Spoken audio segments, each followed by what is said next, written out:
Good morning, everybody. It is 7 a.m. on Thursday, June 2nd. Today in Baton Rouge, expect to see sunny skies with a high of 91.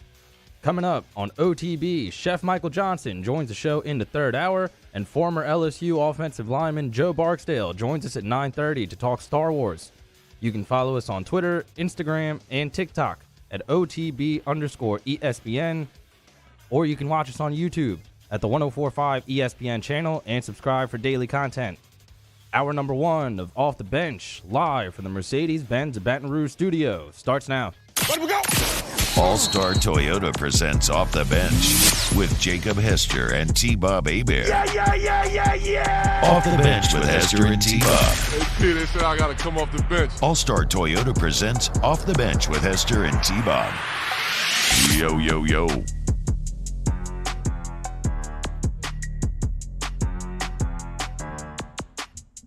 Oh, I need to. Hold on. Sorry, I was still plugged into my computer listening to the Stardew Valley soundtrack. So that's on me. 1 second here, and we have liftoff. That's what I'm talking about, y'all. What's happening? Welcome in to day 2 of the month of June here on OTB, man. Hope you're having a wonderful day today. Gotta get this chair out of here, too. Wow, start the show kind of caught me by surprise, boys. I guess I got too deep in the Stardew Valley zone. Also, me and Danny are talking Game of Thrones, as Danny is now on the now infamous final season of Game of Thrones. In fact, you are right here at the end. You have the confrontation at King's Landing about to go down. Fascinated to get your thoughts after it's all said and done. And that's a show where once you are done, I think we can kind of get into spoilers. So maybe we can have some open conversation there, and it's going to be fun. I'm in a great mood today. We are in a bit of a calm before the storm sort of mode with sports right now. After it's been so hot and heavy the past few weeks, the past couple of days, it felt a little calm, but there's still a lot to talk about. I had the best time with Charles Hannegriff last night over there at Oliver Twist. He filled in for Matt Moscona, who seems to be kind of creepily stalking the SEC meetings, as he too is in Destin, even though he's not there. I don't know, just trying to like catch some runoff at the bar or something. I don't know what exactly is going on, but Hanny filled in last night, and well, he spurred my mind on a lot of things. There's some things that we'll discuss today. I'd also tell you to go check out the Scone and Tea podcast, subscribe, rate it, all that sort of good stuff. Hope that everyone's having a great morning. Like I said, it is Thursday. The weekend is here. We're going to have some fun today as we prepare for the weekend. I am fresh off the high of what was one of the greatest Star Wars content I've ever seen. If you want to call it an episode, movie, whatever it is, the first 3 episodes of this new Obi-Wan season, in my mind, are a beautiful, about 2.5-hour Star Wars movie in and of itself that reached a just satisfying and fantastical crescendo last night. Interested to see where the rest of this goes. But again, right now, I do want to talk a bit about the SEC meetings. I don't want to talk about LSU specifically. And as we said, we got some sit-downs that Jake Hester did, boots on the ground, gumshoe Jake, with Greg Sankey and Brian Kelly, and I can't wait to get to those. But before we dive into, because really what I want to discuss with LSU is something that Hanny touched on last night, and this is why you get the Archmaester, is for historical context. As we remake the SEC once again, like you did back in 1992, LSU's setting within that SEC, the power it commands and then the authority it wields, it's drastically different this time around. And we'll discuss what that could potentially mean. But first, let me welcome in the boys. Mario, how you feeling today, dude? Doing well, man. Almost to the weekend. NBA Finals start tonight. LSU baseball starting postseason play tomorrow. Vibes are good, man. The calm before the storm. The storm is coming. Well, actually, maybe a little too literally, as I know that Coral Gables has like 95% chance of rain this weekend. I think Hattiesburg is up to like 60% tomorrow. We will see. Daniel, how are you feeling today, dude? Doing good. Weekend right around the corner. Vibes are good. Eric Naquin says the weekend is not here. It doesn't start until Friday after work. Not true. Because nobody actually does anything on Friday. Friday, you're traditionally kind of going through the motions. There's never been a sale closed on Friday. It's the same reason why the last hour of this show, we just start drinking. Because, I mean, it's all right. What are we doing? We're just checking off the boxes until work ends. You can do anything for one day. So with that in mind, Friday's kind of a push. Well, what does that mean? That means that Thursday then becomes the actual start to the weekend. If you want to say Thursday after work, I will agree with that. Okay, I can get behind that. But make no mistake, it starts tonight, even if you still have to wake up early in the morning on Friday like we do. Okay, so Brian Bird says weekend starts tomorrow at noon. Noon on Friday is a good feeling as well, Brian. I cannot disagree with you there. What I'm excited for? Nope.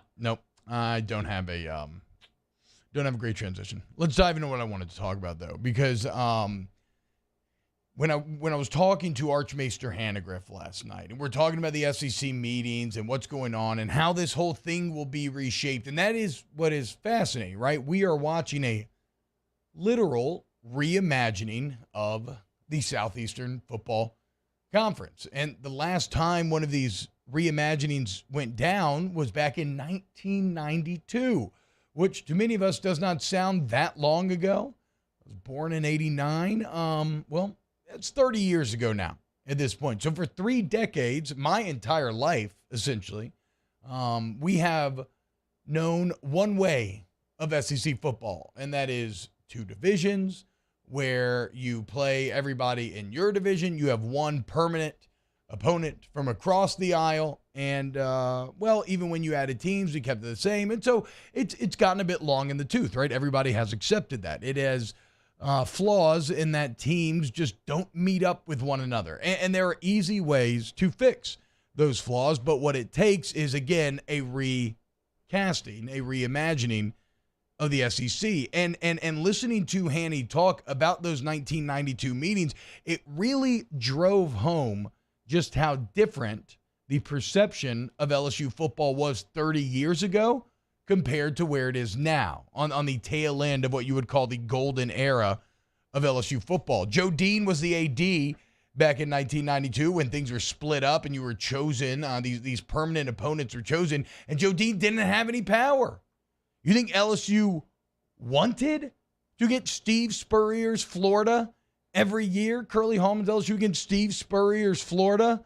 No, not at all. But they were given that because they didn't have enough power to say no. They didn't have enough cachet to kind of be like, no, this is not what's going to happen. And what's funny is at the time, Florida wasn't sweating LSU. It was like being chosen to play Mississippi State every year or South Carolina yearly. Like, the bottom line is that back 30 years ago, LSU had no real agency in what their lot would look like in this new age of SEC football. And why that is so fascinating, it is the polar opposite now 30 years later.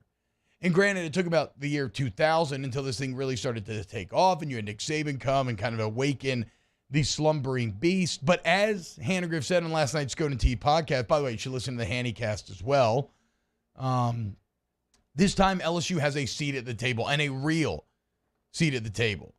Because if you look at what has happened to the Tigers after those 92 meetings, they have risen to be an undisputed national power, right? LSU is the only school that has proven in this modern era of college football to be able to win multiple national championships with multiple different coaches. And so when you combine that powerful new resume with an AD and politician of Scott Woodward's caliber, then you have to imagine that LSU will be much more in control of their place in this reimagining, in this remaking of the SEC. And it's not just Woodward, it's Brian Kelly as well. You're talking about bringing a very talented AD, but you're also talking about bringing in the winningest current college football coach in the entire country. Those are 2 men that are not going to get jerked around, that are not going to get manipulated. And so, as Kirby Smart said, right, what they're trying to do is basically impossible. Kirby Smart said, quote, trying to keep 14 to 16 teams happy, there's no model for that. That's true. Like all things in life, there will be the haves and the have-nots. Back in 1992, that led to LSU being in the have-nots. That led to you getting Steve Spurrier's elite Florida every single year, a permanent opponent that is highly challenging. Now, for Florida, it ended up being a bad draw as well, even though it didn't feel like that at the time. So they were in the have-nots. So again, 30 years later, I expect them to firmly be in the halves. I think they will go to this 9-game schedule, right? This 9-game schedule with 3 permanents and 6 rotating. We've talked about it at length at this point. It's easy to understand. It has you play a home and home with every single team in the conference if you stay for 4 years. So everybody visits everybody plays everybody. Now, there's been a bit of a pushback. And to put this have and have-nots theory to the test, it's interesting because it seems like a lot of the big dogs in Florida, Georgia, Alabama have all said, look, they are in favor of the 9-game schedule where it's schools like Kentucky and I think South Carolina was in this crew. They're kind of pushing back and say maybe we should stay to 8, maybe we should try to keep the divisional setup. We'll see. I don't think it'll be enough for those smaller schools to dictate this. I think you're going to go to 9 games. And then the question is, who will your permanent 3 opponents be? All right? Can you avoid what happened to you all those moons ago where you got paired with an incredibly tough one in Florida? How easy can you make your draw? And on that, we will have to wait and see. As far as the 3 teams go, I feel confident in almost all but guaranteeing that Texas A&M is one of the teams that LSU will be paired up with. Now, I think it's a bit ironic because they're kind of LSU's least traditional rival, but this is a rivalry that TV and executives have tried very hard to manufacture, and quite honestly, it's paid dividends, right? The manufacturing process worked. People hate A&M now. I hate A&M. One of the most satisfying moments of the last couple of years in the under 500 last 2 years of LSU football was Max Johnson throwing that game-winning touchdown last fall against A&M to send Jimbo and then packing to send them back to 8-4, whatever it was. And now, to add spice, you have Max Johnson as the quarterback at Texas A&M. You got the 7 overtime game. It works geographically, right? LSU's largest alumni fan base is in Houston, A&M. It makes all the sense in the world. Texas A&M, I think, is going to be a permanent opponent. So then you got 2 spots left. You got a lot of different candidates, right? You have Ole Miss, probably LSU's most traditional rival. You have Alabama, which becomes fascinating, right? Because from a competitive standpoint, why in the world would you want Alabama permanently? But from a TV standpoint, which, make no mistake, has a big role in all of this. It's why I think the 9 games will win out over the 8 is because that's just added TV revenue. That works for everybody eventually down the road. Why would they want to get rid of the game that has been the consistently highest watched game over the past decade plus? I mean, the Alabama LSU game for a time there, never forget, it had an entire ESPN the magazine committed to just one game day. So its profile is rather large. Do you really get rid of that from the TV executives? And will LSU capitulate if they're basically told, hey, look, you got to keep Alabama? And then all of a sudden, if you have A&M and Alabama in there, you're like, well, did you actually come out ahead in this thing? We'll see. So Ole Miss, maybe Alabama, maybe. I mean, you got Mississippi State, which I was interested to learn this. LSU has played Mississippi State more in football than any other team. So your actual most history is against the Bulldogs. Obviously, in terms of draws, that would be a more friendly one. And then what do you do with something like Arkansas and the Golden Boot? I don't know. We will see, right? I think it's A&M for sure, and then 2 of those other 4. I do feel confident in saying that yearly Florida is gone. As we said, when Florida was first assigned to catch these hands, they did not really care. But make no mistake, maybe nobody has suffered greater at the rise of LSU than have the Florida Gators. I mean, you basically ruined their playoff chances a couple of years ago. You are 9-3 against them in the last 12, which, by the way, I was looking up the Winsipedia, which is a great site for any kind of school-to-school rivalry that you want to check out.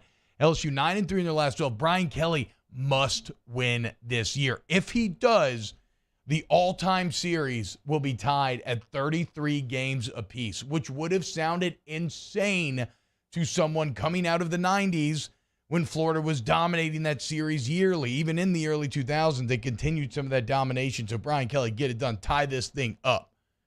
Now, as far as that Alabama smoke, we will see. Boys, I want to ask you, do you want the Alabama smoke? Because Scott Woodward has said he's open to it. He's basically said that he thinks that the permanent opponent thing is a bit overblown because now you really will play everybody at such a rate that it's kind of like, whatever, you're going to be catching everybody else on a every other year basis. So what is permanent opponents really? Do you want the Alabama smoke if the Greg Sankey and the TV execs were to say, hey, we need you to play Alabama every year? Of course. It's a legitimate rivalry. It's fun. And Saban's not going to be there forever, man. He's 70 years old. I think a lot of people, when talking about this, kind of don't factor that. That's fair. I mean, you are right. It's definitely a prisoner moment of the situation, right? And I mean, make no mistake, what's kind of maybe working against this idea of, well, LSU, what we just laid out, LSU in and of itself shows how you have to take a long-term view on this because you don't know how teams are going to rise and fall through the ages. Like back in the early 90s, Tennessee was elite. Who would have ever wanted to catch Tennessee every single year? Now you would want to see Tennessee every year. You would almost pencil that in as a win, or at least you would have over the past 10 years. Danny, what about you? Would you want to play Alabama every year? Yeah, I'd want to play him. Like Mario said, Nick Saban's not going to be there forever, so you can have your opportunity to dominate over them like they dominate over you, and then, yeah. Okay, so that's an interesting perspective. So y'all think that, in the post-Saban era, then that maybe if you're playing them every year, maybe the opportunity for you is to go through your own little dominant decade-long stretch. Y'all are braver than me. Maybe I'm a coward. I would have no problem losing the Alabama game. Like I said, you would still see them. I don't know if I need because I don't know when Nick Saban's going to retire. Like, I'm 33 now, whatever. We're all getting older. Every day is a step closer to the grave. Like, if it's 10 more years, I don't think I want to play every year for 10 more years. Like, sure, maybe it gets better after that, but I'll be 43. My kids will be old. They'll be going into high school, all this stuff. Like, I don't know if I want to suffer at the hands of Saban for another 10 years. You're shaking your head, Mari. You think I'm a coward? Yeah, that's not that old. You have your whole 40s and your whole 50s in a post-Nick Saban world. If Hester was here, he would flex the fact that they never lost at Alabama. I know, which is just such a and I've told him this to his face. I'm not talking like I will call him out on this. It's such a pointless perspective because it's just looking at one tiny little window of the LSU history and using that to dictate how we feel nowadays. Not only the fact that, we are old, and that tiny little window was a long-ass time ago. Sure, we beat Alabama every year, 03 to 07 or whatever.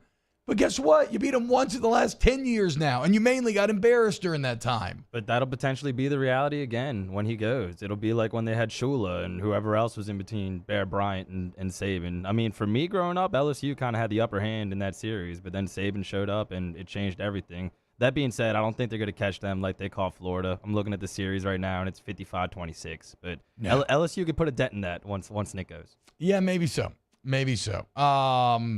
I do agree with Brian Burns. He said I'd rather play the Gumps every year than UF. Like, if I was given an Alabama-Florida choice, although Florida is probably the easier one, ironically, I would choose Alabama because it's just – I think it's a more valuable matchup, but and a more traditional one in many ways. But yeah, I don't know. I don't want either. I don't want Alabama. I don't want Florida. Give me like an A&M. Give me a Mississippi State. And then, who would I want to be the third? Arkansas. Yeah, because I don't think you're going to get both Mississippi schools. I would be cool to miss Mississippi State, but yeah, A&M, Mississippi State, Arkansas. Now, that would be a very friendly draw, I would think. I don't imagine that was going to happen, but you all know how I feel about the Golden Boot. Every other school in the West has like an in-state opponent, right? LSU would be the only one that wouldn't have one. The Mississippi, Texas. So I would think LSU would be matched up with Arkansas if it was the one permanent opponent. That is kind of the closest about that makes sense. All right, we'll see. What do you think? Do you want that Alabama smoke? Maybe you do a little Citizens Bank Trust poll question of the day. If you could choose, would you take Alabama on yearly or not if they told you to? When we get back, let's talk a little Hattiesburg Regional, and then we got the Greg Sankey interview as Jake Hester sat down with the SEC commish. Keep it locked right here on OTB. Off the Bench with Hester and T-Bob. ESPN Baton Rouge, New Orleans, Alexandria, and 1130 The Tiger. Go to All-Star Toyota of Baton Rouge.com, All-Star Toyota of Baton Rouge.com for all your car needs. You want to buy new, you want to buy Toyota certified used vehicle. Maybe you just need to rent. It is summertime. Maybe you're going on some vacations with the family and whatnot. You can rent there with cheaper per-day rentals than your traditional rental companies. Like, just go talk to Miss Lisa Sessions, and she has an answer for you. But when it comes to buying, right, that's what I love. It can be very overwhelming but they're going to guide you through that process. And the bottom line is that no matter what your budget is, no matter what your needs are in terms of like, I need multiple car seats, I don't need any car seats, like All Star Toyota has the answer for you, and they can customize that thing, right, to your liking. So I ended up with a blacked out, murdered out Mini. Join me in that satisfaction, okay, by going to All Star Toyota Baton Rouge. Go see them off of Airline Highway today. It's All Star Toyota of Baton Rouge. In times of need, get a full list of phone numbers, websites, and other important emergency information on the Demco Stormwatch page at 1045ESPN.com. At All-Star Toyota, you get it all. If you're in the market for an all-new Toyota vehicle, come see our friendly and knowledgeable sales team at All-Star Toyota. Located in Baton Rouge at the corner of Airline and Goodwood, we've been serving our community since 2005 by offering a large selection of new Toyota cars, trucks, and SUVs. Get behind the wheel of your dream car and take a test drive at All-Star Toyota today. I've been doing business with Luba for 25 years. They're dependable, trustworthy. It's just the attention to detail with our clients. Our folks have years and years of experience. They're highly trained professionals, but many companies have that asset. What I'd like to think makes Luba a bit different is that we use those talents in a way that truly is dedicated to serving the needs of the folks who depend on us. Are you a licensed contractor? There's lots of good contractors in Louisiana doing work the right way, but unfortunately, too many unlicensed contractors are working outside the licensing requirements. Working as a contractor in Louisiana requires a license for the company doing the work. The Louisiana State Licensing Board for Contractors wants to help you get licensed to allow you to conduct work legally. It's not difficult to get the license. We can help you. Go to lacontractor.org for more information. Licensed contractors, it's the law. Gulf Coast Office Products is a nationally recognized Savin office equipment dealer based right here in Louisiana. Over 100 employees strong, Gulf Coast has the boots on the ground to support all vertical markets, from education, engineering, legal, and finance. With the latest in office technology, from desktop to production segment units, Gulf Coast and Savin have the perfect fit for you. Call 225-756-2644. That's 756-2644 for Gulf Coast Office Products.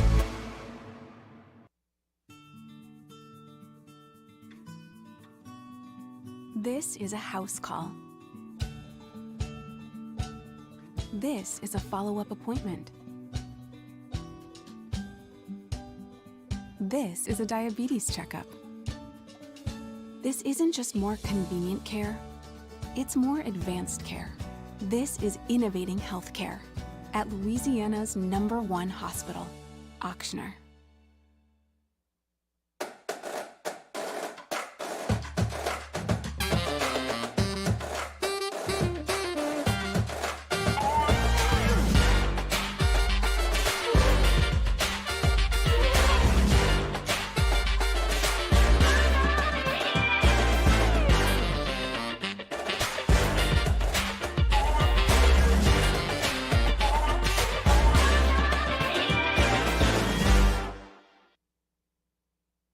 ServiceMaster Elite create clean.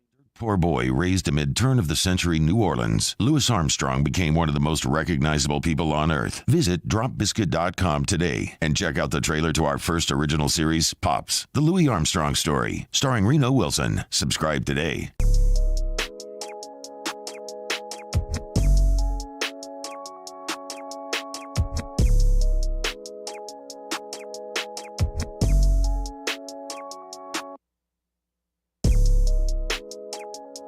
All-Star Toyota presents Off the Bench with Hester and T-Bob. ESPN Baton Rouge, New Orleans, Alexandria, and 1130 The Tiger.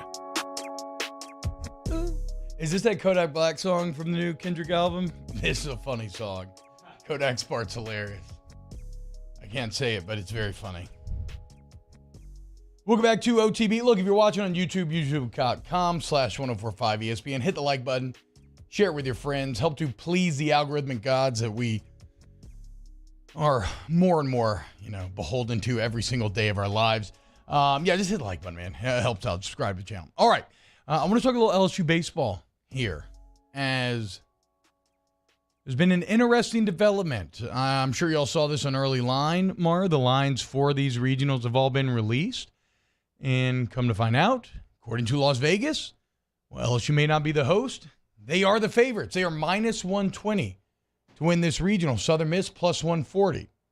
And that's despite the fact that Southern Miss is a higher seed. That's 60-40 win seasons in a row right now. But when you really stop and think about it, it does make sense, right? Another thing that we talked about on the Scone and Tea podcast last night with Hanny was the fact that if you look just from a talent standpoint, LSU, much more talented than that of Southern Miss.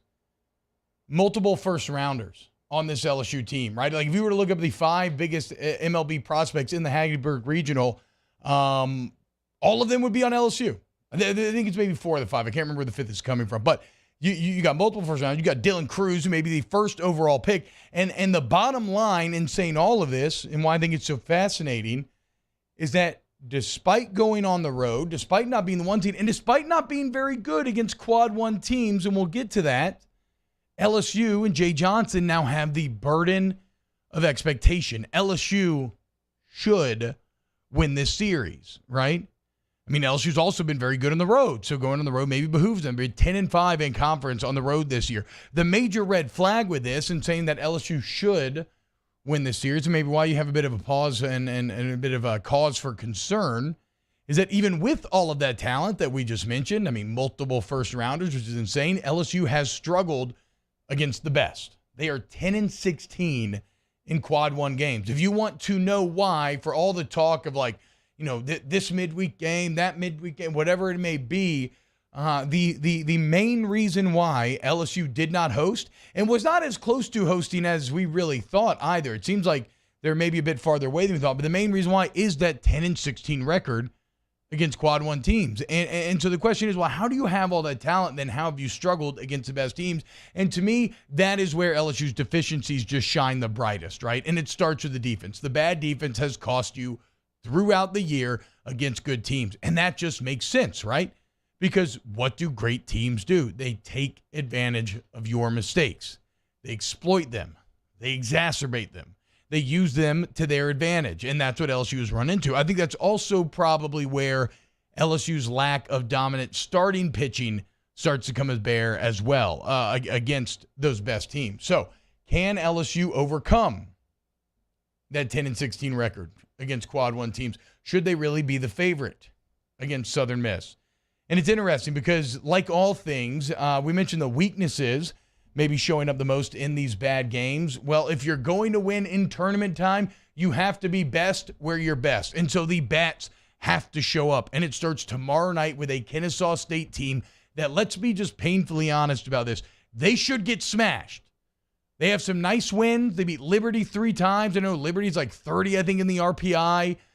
They won their conference tournament beating Liberty. They have a 6.08 team ERA, okay? If you have a lineup featuring Jacob Berry batting from the left side, Cade Doty back, which Jay Johnson said both guys would be, right? It was a what's the word I'm looking for? It was a calculated risk what Jay Johnson did in holding Doty and Berry out for Hoover, knowing it would cost him to get them healthy for this moment. So when you have a lineup featuring Jacob Berry from the left, Josh Pearson, Dylan Cruz, Cade Doty, the list goes on, you should blow up this Kennesaw State pitching staff. And it's especially the pen where they struggle. If you can get past starters, well, you should dominate. So the bats have to show up tomorrow night, and I think they will. And then what's fascinating is if you match up with Southern Miss, well, you're going to have kind of the opposite situation. The strength of Kennesaw is the bats. And a bats-on-bats battle, I will take LSU 10 times out of 10. The strength of Southern Miss comes from the mound. They have a team ERA of 3.04, so half of that of Kennesaw. Your strength is hitting the ball, okay? Let's see what happens when you go good against good. Can the LSU bats break through? Can you beat Southern Miss? Take care of Kennesaw tomorrow night. Whenever you play the Eagles, take care of them, and then set yourselves up to try to make it to that Coral Gables Super Regional. The bottom line, it's all going to come down to the offense, right? And then managing where you're weak, cutting down as much on the defensive errors as possible, and then the pitching staff just has to continue its kind of cobbled together nature that it's had this entire time. For what it's worth, knowing that about Kennesaw too, I am firmly in the camp of I would start Mikhail Hilliard against Southern Miss. I would save him for day number 2. Maybe it's cocky, but at a certain point, if you're the good team, if you're the team that's expected to win, you have to believe in yourself that you can win if you run Ty Floyd out there or someone else. So we will see what they do tomorrow night at 6 p.m. I cannot wait. I do have a text into Jay Johnson, hoping to hear back from him soon and get him on a bit later today, sliding in series. We will see. Coming up next, Greg Sankey sat down with Jake Hester at SEC meetings. Keep it locked right here on OTB. Off the Bench with Hester and T-Bob.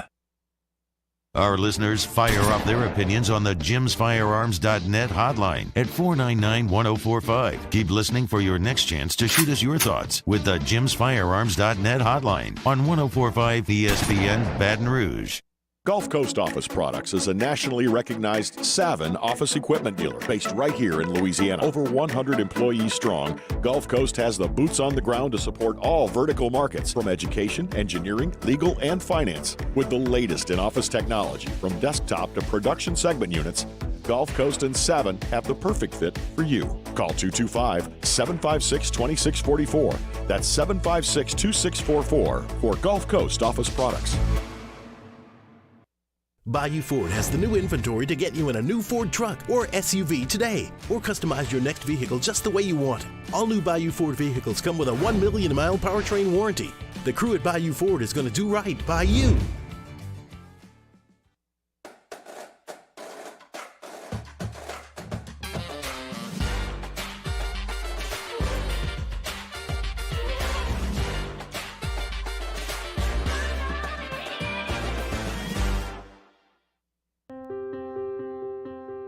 This isn't just another day.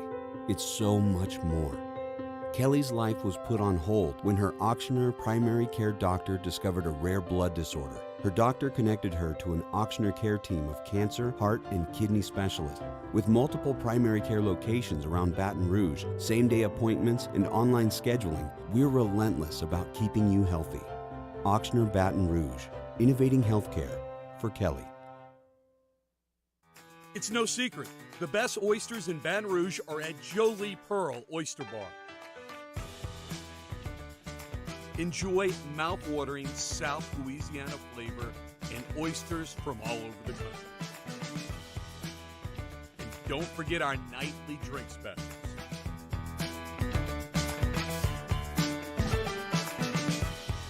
Jolie Pearl Oyster Bar, located in downtown Baton Rouge. Eli's always been into grilling. It took us a while to see it, but the signs were there. What are you doing, Eli? I knew grilling was my thing. I have been talking about it throughout my career. Happy with the results? I am. Got the new grill from barbecueguys.com. It performed great. My advice, as I always told my boys, do more of what you're born to do. Barbecue Guys, for those who were born to grill. You want cheese on your burger, Pops? I'll take a little cheese. At All-Star Toyota, you get it all. If you're in the market for an all-new Toyota vehicle, come see our friendly and knowledgeable sales team at All-Star Toyota. Located in Baton Rouge at the corner of Airline and Goodwood, we've been serving our community since 2005 by offering a large selection of new Toyota cars, trucks, and SUVs. Get behind the wheel of your dream car and take a test drive at All-Star Toyota today. Crime has serious consequences, but anyone can make a mistake. If you find yourself in trouble with the law, know that you have rights, and it's okay to demand them. The law offices of O.C. Brown are here to protect you and your rights. Felony or misdemeanor, DUI or drug charge. No matter what crime you're accused of, you still have rights. Let the law offices of O.C. Brown uphold them. Call 225-343-1111. Your law firm for a lifetime.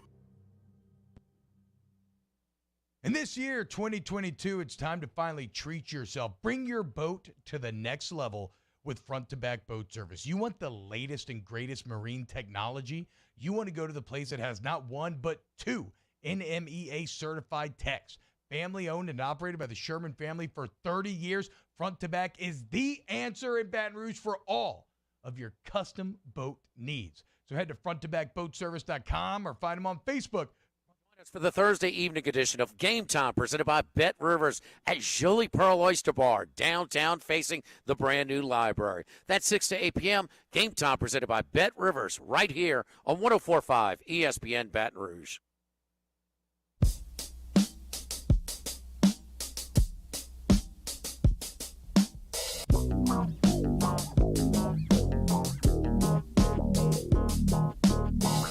All-Star Toyota presents Off the Bench with Hester and T-Bob. ESPN Baton Rouge, New Orleans, Alexandria, and 1130 The Tiger.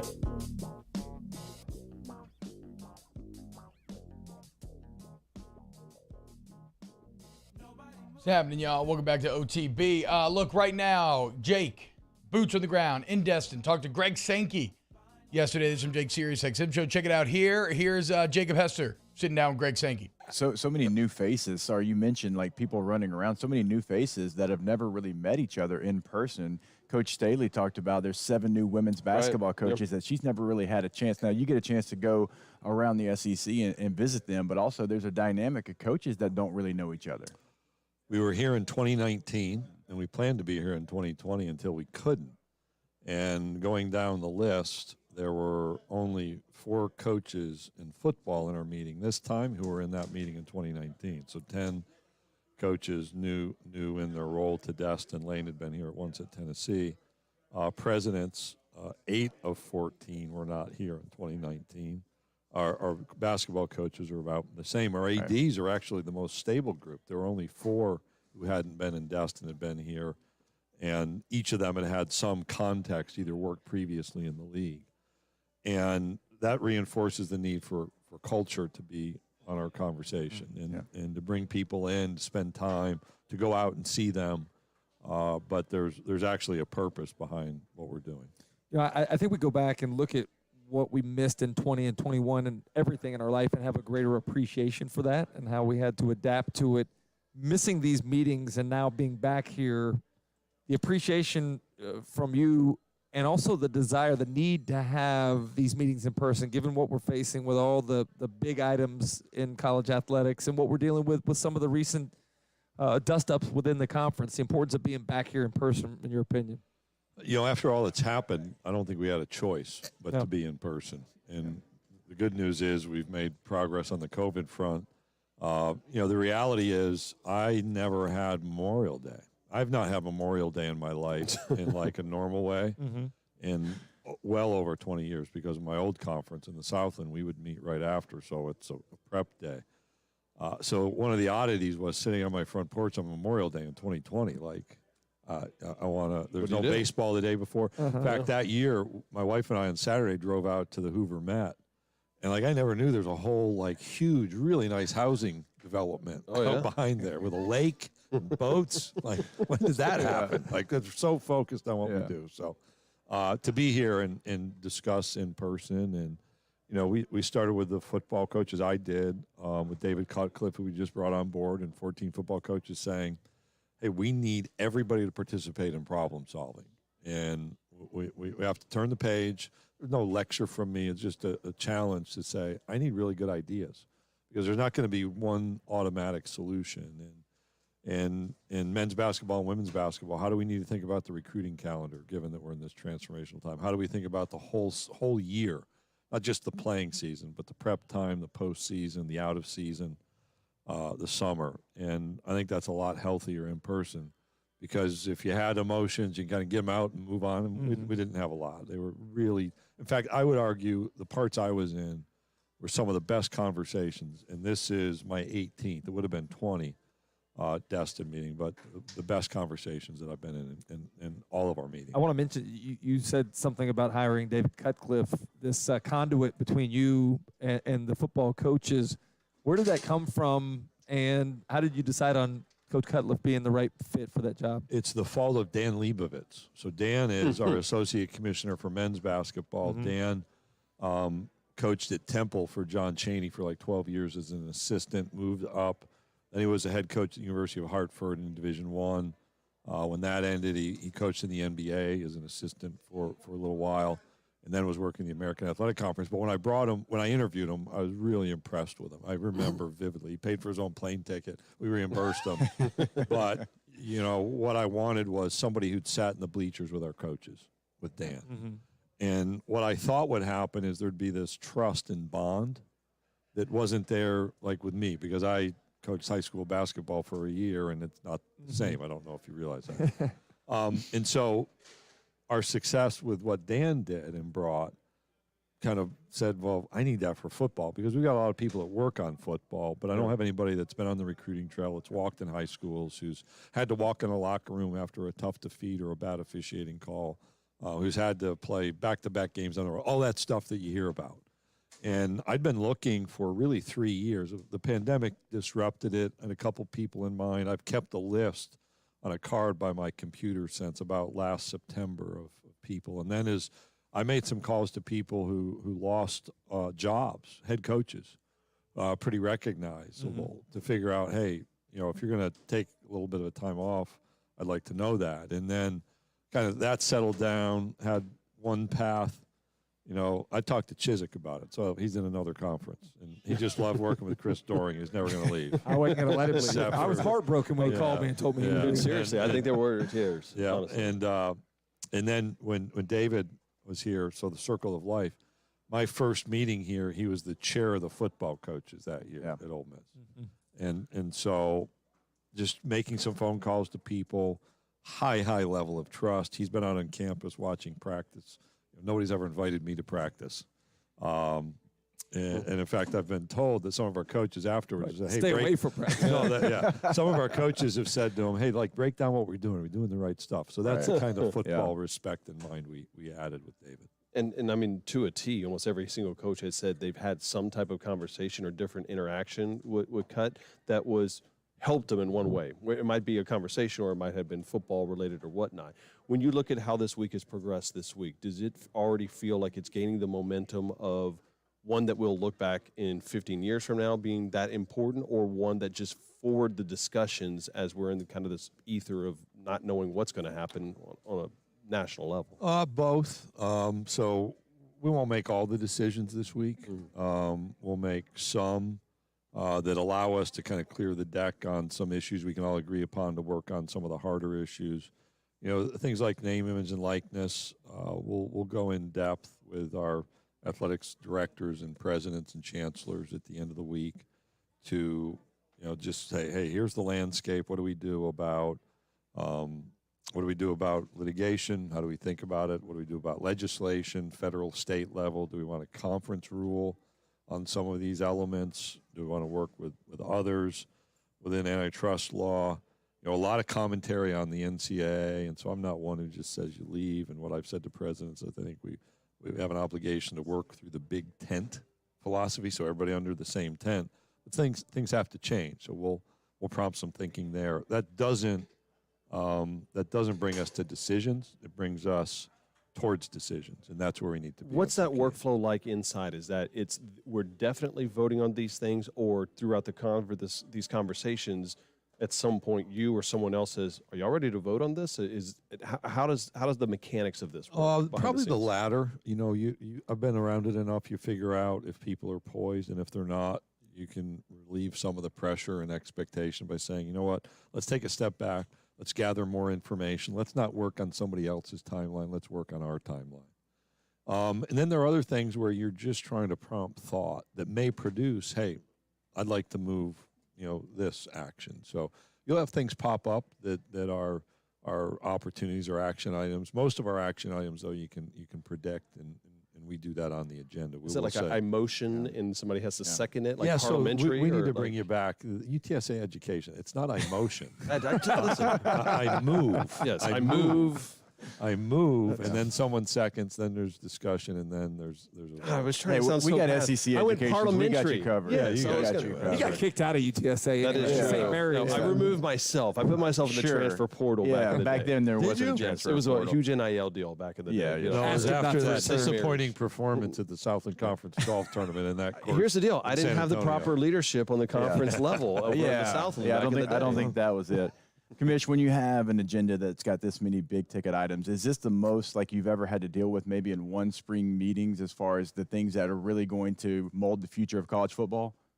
I'd like to note that when Peter was playing college golf, his conference was led by the only commissioner with a college golf coaching experience. So, I mean, we can point fingers. There you go. Oh, we know where to point the fingers at Peter Burns, right back at him. It's pretty simple, actually. You know, that's really interesting. It's not kind of the most because we've had like 32 different legislative proposals. I don't think that's the right definition. I think it's maybe the most dense. Right. In other words, if I drop the agenda, the things are so weighty that the floor would shake. Yeah. And you're walking through name, image, likeness, federal, state actions. You're walking through the shaping of college athletics. You're talking about, okay, we didn't expand the college football playoff, so how's that going to play out? What do we think? We're asking really direct questions about some of this transformational effort. Like we're used to the NCAA voting on things, and boom, we've got an answer. That's not life anymore. And so I opened up with, it's never going to be the way that it was, but it doesn't have to be the way that it is. And what doesn't help is complaining, finger pointing, accusations, and simple answers to complex problems. What we need is the kind of deep thought that brings us to solutions to complex problems. And that's what we're engaging in. And that's where I go back and say some of the best conversations that I can recall in all of our coaches' meetings have happened this week. Yeah. So I know your interest starts first with the SEC, but I know you to be somebody that cares about football, college athletics in general outside of just the SEC. Do you get the feeling that there has become an us against them mentality that is maybe overblown and unable to be overcome at this point in time because of how entrenched people are in their parties? I was asked a question yesterday about this SEC playoff concept that's been written about, and the question was asked if that's postured by me as a threat. And then I see a graphic today that says it's not meant as a threat. And it was structured in a way that, like, wait a second, the context is missing. Right. So we announced expansion. We worked through 34. I've got the numbers bought all over, but I verified it today. 34 different models, one of which was, hey, could you ever run a playoff in your league as part of your schedule? So if you started the last couple of weeks and extended it a little bit and named the champion, I haven't thrown that one away. I mean, I don't know what's going to happen in 26 when we don't have a playoff. But the way the question was asked was like there's this dividing line. I'm trying to dictate. I spent 2 years trying to collaborate on a solution, and we didn't arrive. But I was on the side of the majority. And so I think there's a big us.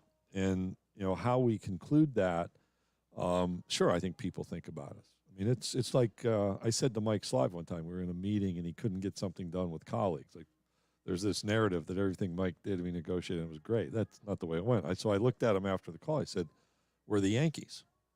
He's like, what do you mean by that? He and I were both from upstate New York. So I said, I said, we're the New York Yankees. You love us or hate us, but you care. Yeah. Either way. Yeah. And so I would just, represent, I'm not looking for, dividing lines, but I think people care about us, whether they care in like the affirming, give me a hug sort of way. You're doing great. I still Jim Leyritz in '96 broke my heart as a Braves fan. I mean, I definitely care. Do you miss Commissioner Slive? Do you, like, in times like where you're going through things, do you wish he was here to be able to pick up the phone and bounce stuff off him? I call Roy Kramer every so often. I called him at the beginning of the pandemic. I said, hey, Roy, what'd you do when you had a global pandemic?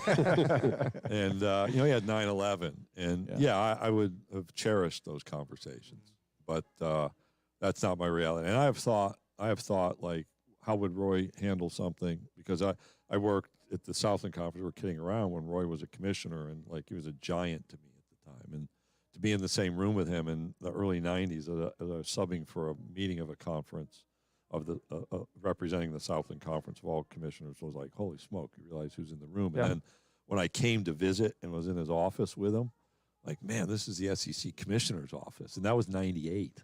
Mm. And then Mike one time asked me to sit in the chair and type an email. I'm like, I remember thinking, I'm sitting in the SEC commissioner's chair, typing an email to people. That was like 2004. And then to walk in every day, there's a level of admiration and respect and understanding for Mike and for Roy. And I really value conversations I have with Roy, and I miss the conversations that I got to have with Mike. And we appreciate we get a chance to have these conversations this week in person here in Destin. Commish, we appreciate the time. Thank you. Good to see you guys. Thanks, Commish.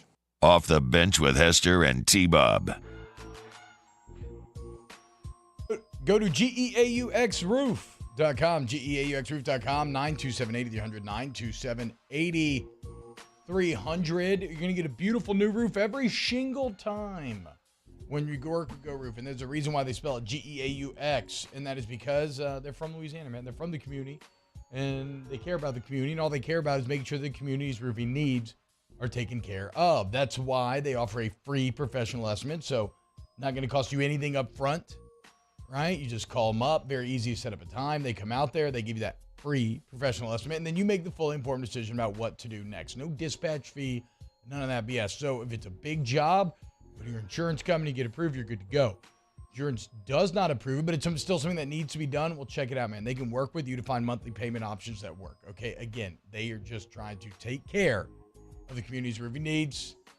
Go to GEAUXroof.com, 927-8300. In times of need, get a full list of phone numbers, websites, and other important emergency information on the Demco Stormwatch page at 1045ESPN.com. There it is, the extra mile, on the border of expected and extraordinary, for those willing to go further, like vans customized for work or play, with safety and tech to keep you connected. Supported by a 5-star sales, service, and finance team. And backed by the 1-star you know. So go the extra mile. It's never crowded because so few have what it takes to go there. Mercedes-Benz Vans.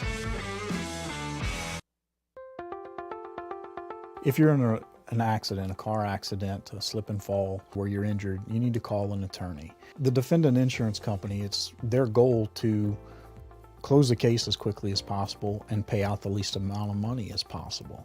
That's why it's important to call an attorney and call the law offices of O.C. Brown. At the law office of O.C. Brown, we're a family-owned firm. We want to be your law firm for a lifetime.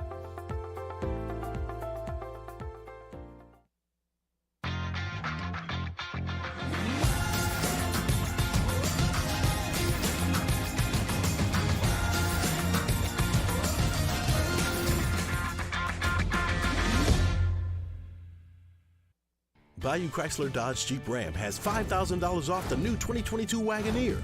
We have Wagoneers in stock with $5,000 off. All new Bayou Ford vehicles come with a 1 million mile powertrain warranty. The crew at Bayou is going to do right by you. I've been doing business with Luba for 25 years. They're dependable, trustworthy. It's just the attention to detail with our clients. Our folks have years and years of experience. They're highly trained professionals, but many companies have that asset. What I'd like to think makes Luba a bit different is that we use those talents in a way that truly is dedicated to serving the needs of the folks who depend on us.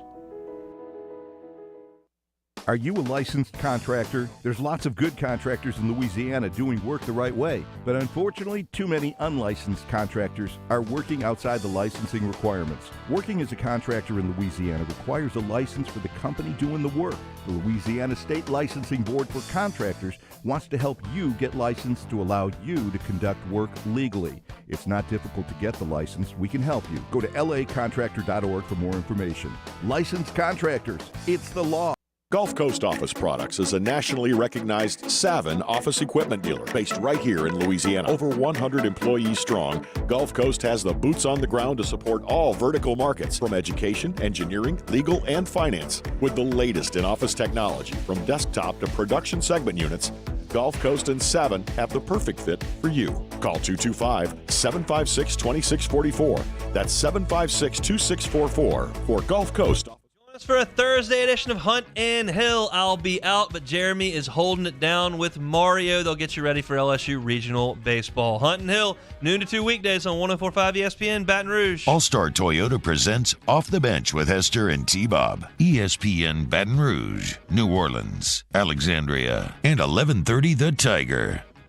What's happening, y'all? Okay, real quick segment here. That's on me. I mistimed the Sankey interview there. It went very long. But we got a really big hour 2 coming up. As we're going to kick it off, Jake Hester sat down with Brian Kelly at SEC Media Days. We're going to kick it off there. Nice extended sit down with Brian Kelly. And then we got Jay Johnson sliding to the Hattiesburg Regional coming up at 8:30. So the head coaches on deck for hour number 2. What a fantastic. So, Mario, you and Hilly are going to be previewing baseball today sir. on Hunt and Hill. Okay, dude. Let's. I'm excited to see how that goes, for sure. As am I. Okay, come back for hour 2. Off the Bench with Hester and T-Bob. Ooh, boys, you know what drops tomorrow? The Boys. More on that later. Go to AccutantBR.com. I like this jam. What is this? AccutantBR.com.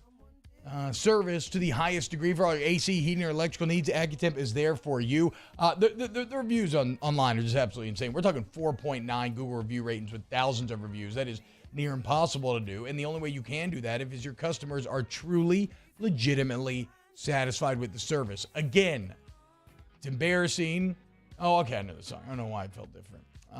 But yeah, again, it's embarrassing that I paid Accutemp to come out and change a light bulb in my house. I made some very incorrect assumptions about a leak and how it may be. Whatever. The point is, though, even though my wife was furious with me for paying for that, she was like, you know what? But I was amazed by the service. Like, they texted me a picture and a bio of who was coming ahead of time. They were so easy to get in touch with. Everything else, they are the best. Go to AccutantBR.com. My own people call me an Uncle Tom. I play music. Been wined and dined by royalty. Trying to bring people together. All people. But regardless of all that kind of stuff, I'm still Louis Armstrong. Here's the man you're waiting for, the king of jazz, Louis Satchmo Armstrong.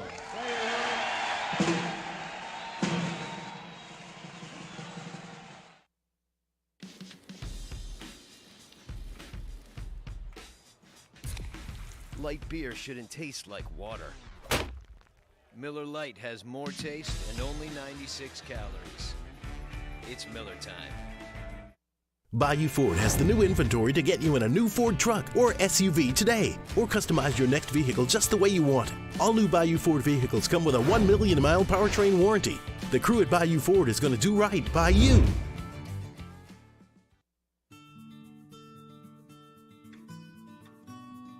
This is a house call. This is a follow-up appointment. This is a diabetes checkup. This isn't just more convenient care, it's more advanced care. This is innovating healthcare at Louisiana's #1 hospital, Auctioner.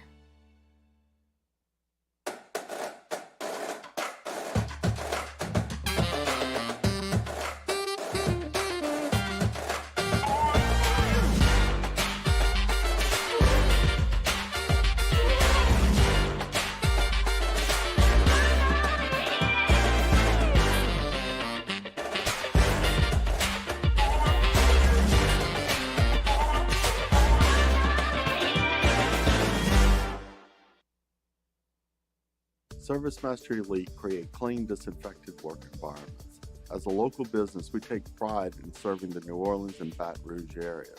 Our cleaning protocols follow CDC and OSHA standards for healthcare settings, offices, senior living, restaurants, and industrial plants. Contact ServiceMaster Elite to get your operation ready for reopening with germ disinfection cleaning. ServiceMaster Elite, the trusted choice in professional cleaning since 1996. It's no secret, the best oysters in Baton Rouge are at Jolie Pearl Oyster Bar. Enjoy mouth-watering South Louisiana flavor and oysters from all over the country. And don't forget our nightly drink specials.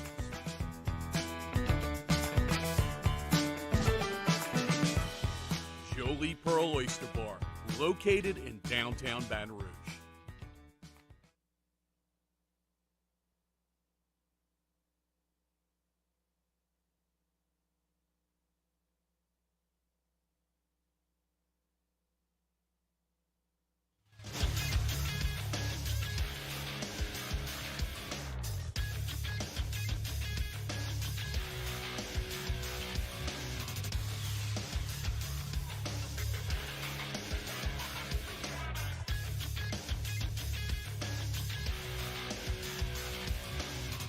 Good morning. It's 8 a.m. on Thursday, June 2nd. Today in Baton Rouge, expect to see sunny skies with a high of 91.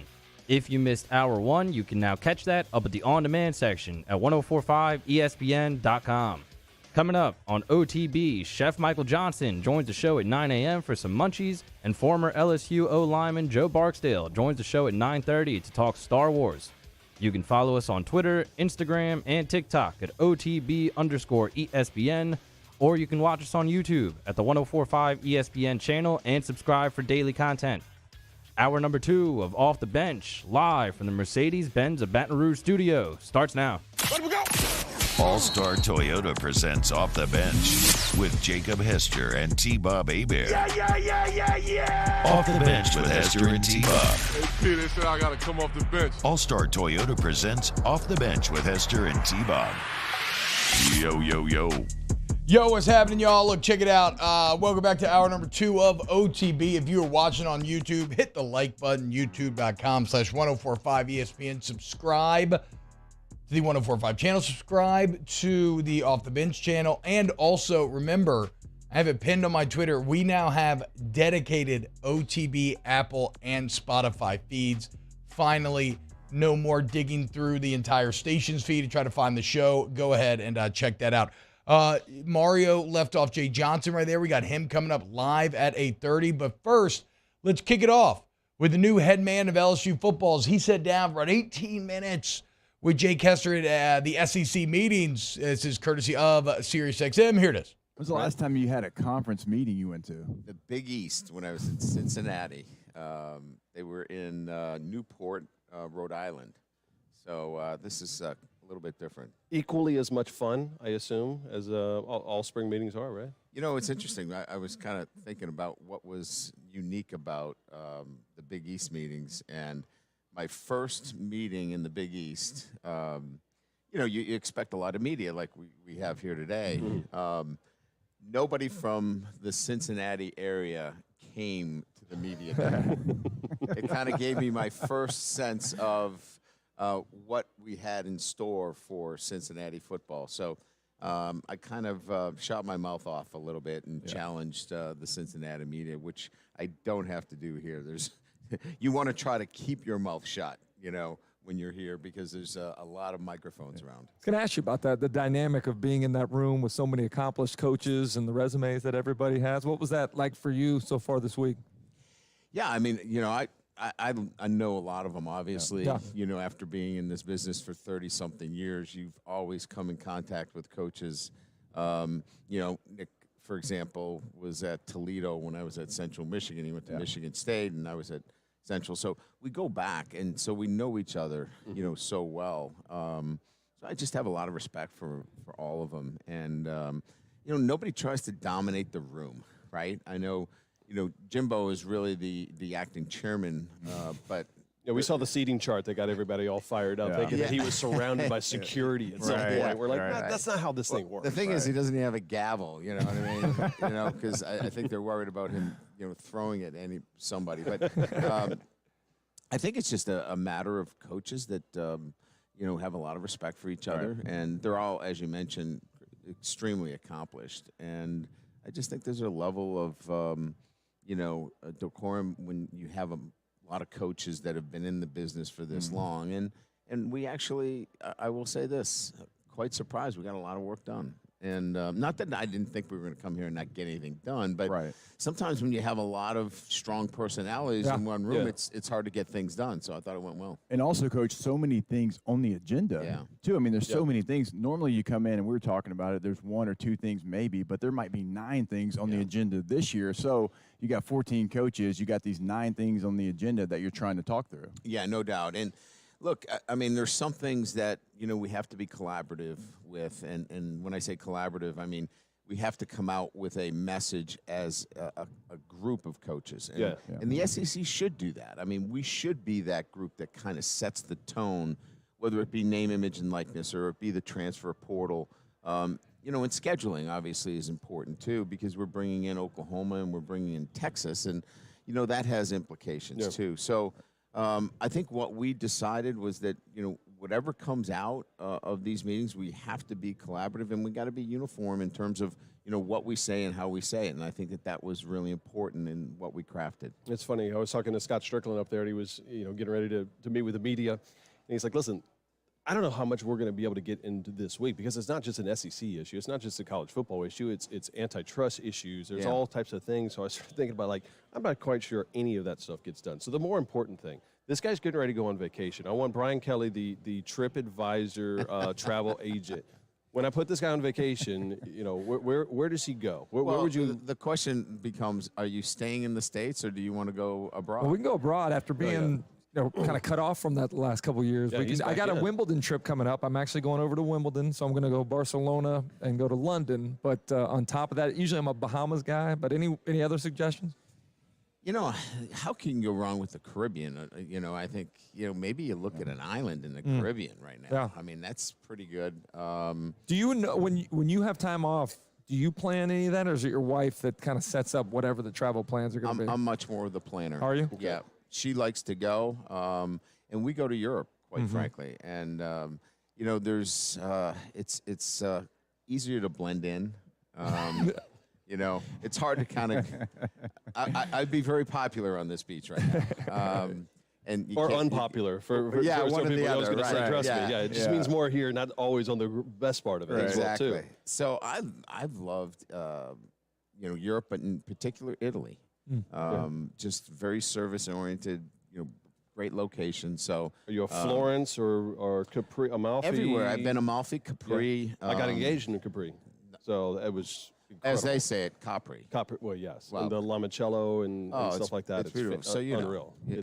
I've got 4 boys under 12. I think Biloxi's about as far as I can get, Coach. You're talking about Italy. That's where you're going. Shreveport's a vacation for me. They call that the Bayou Riviera out there, right? There's 3-1 great. Like there's no question about it. How's it been for you getting acclimated to Louisiana?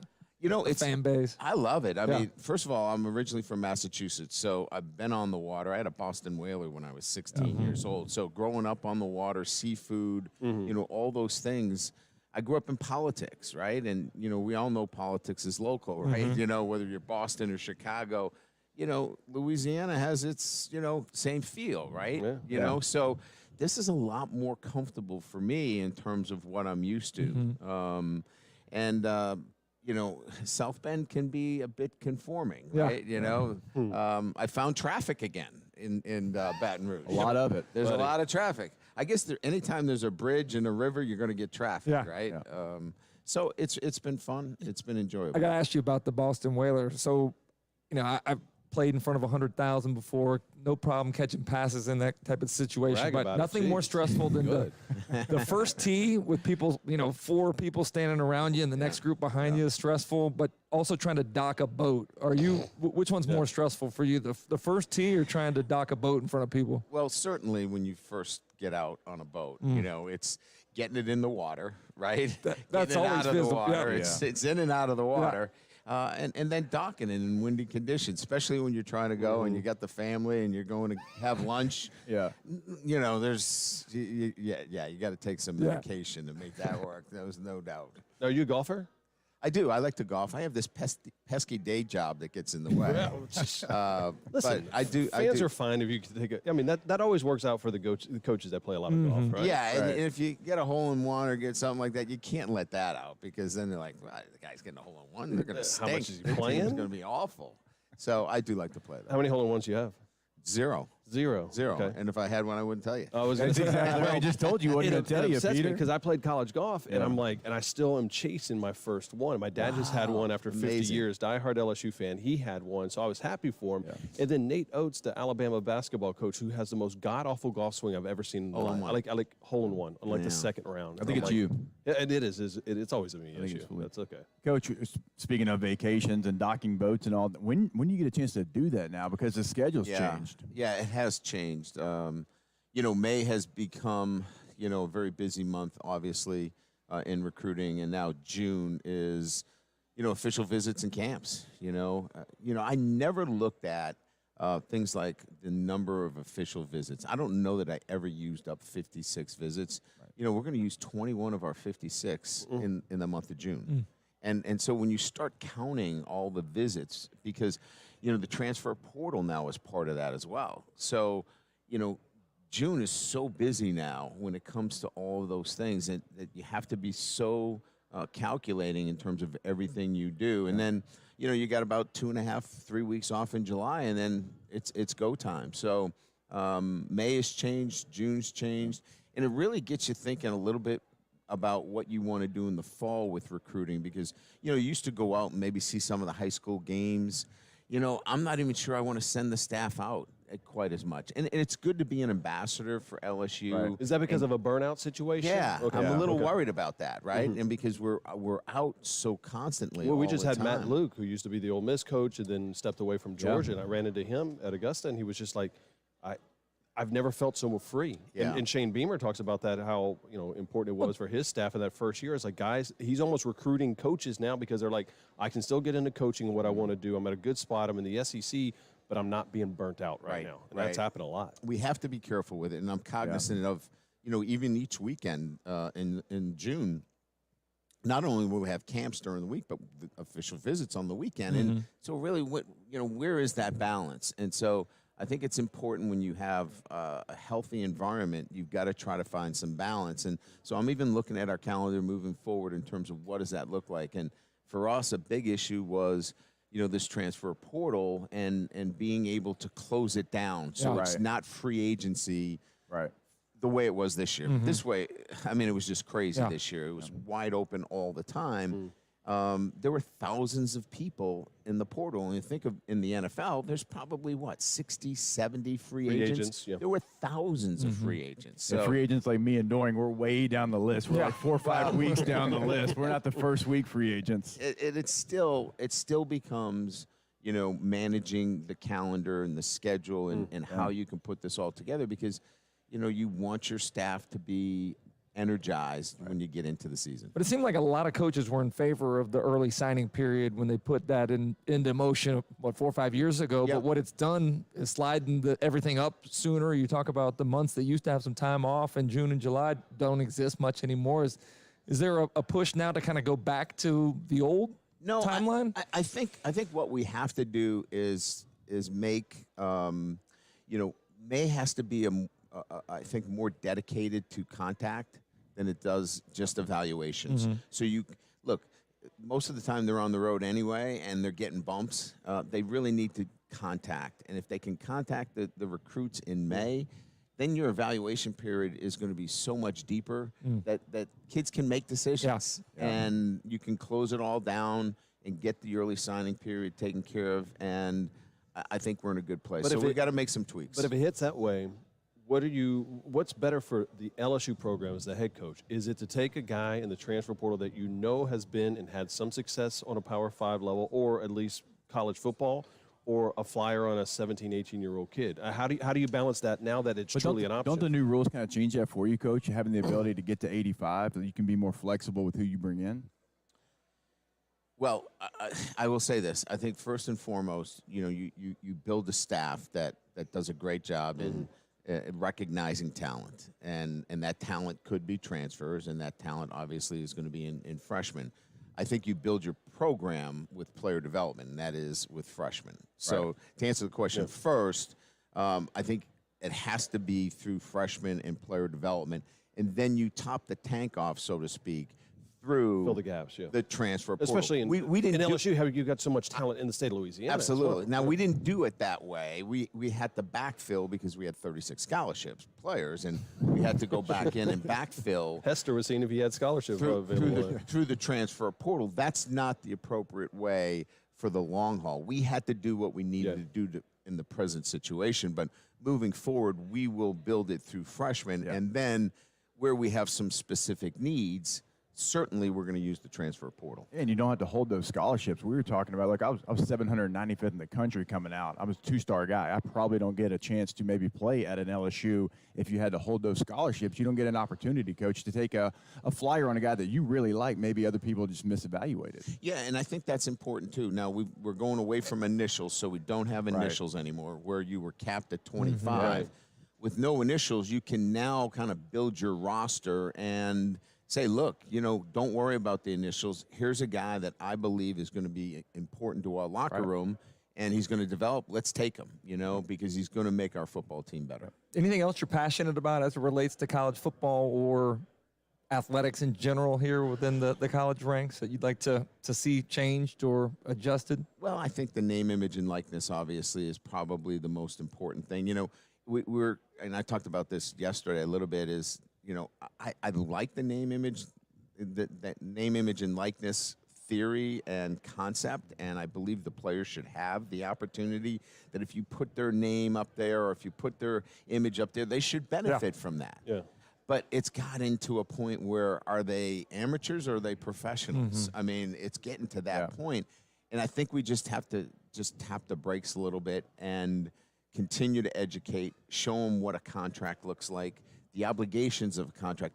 I'm a teacher, I'm a coach, I'm an educator, and this thing has gotten so fast and moved so quickly that I think we have to do a really good job of making them understand, here's what you're getting into.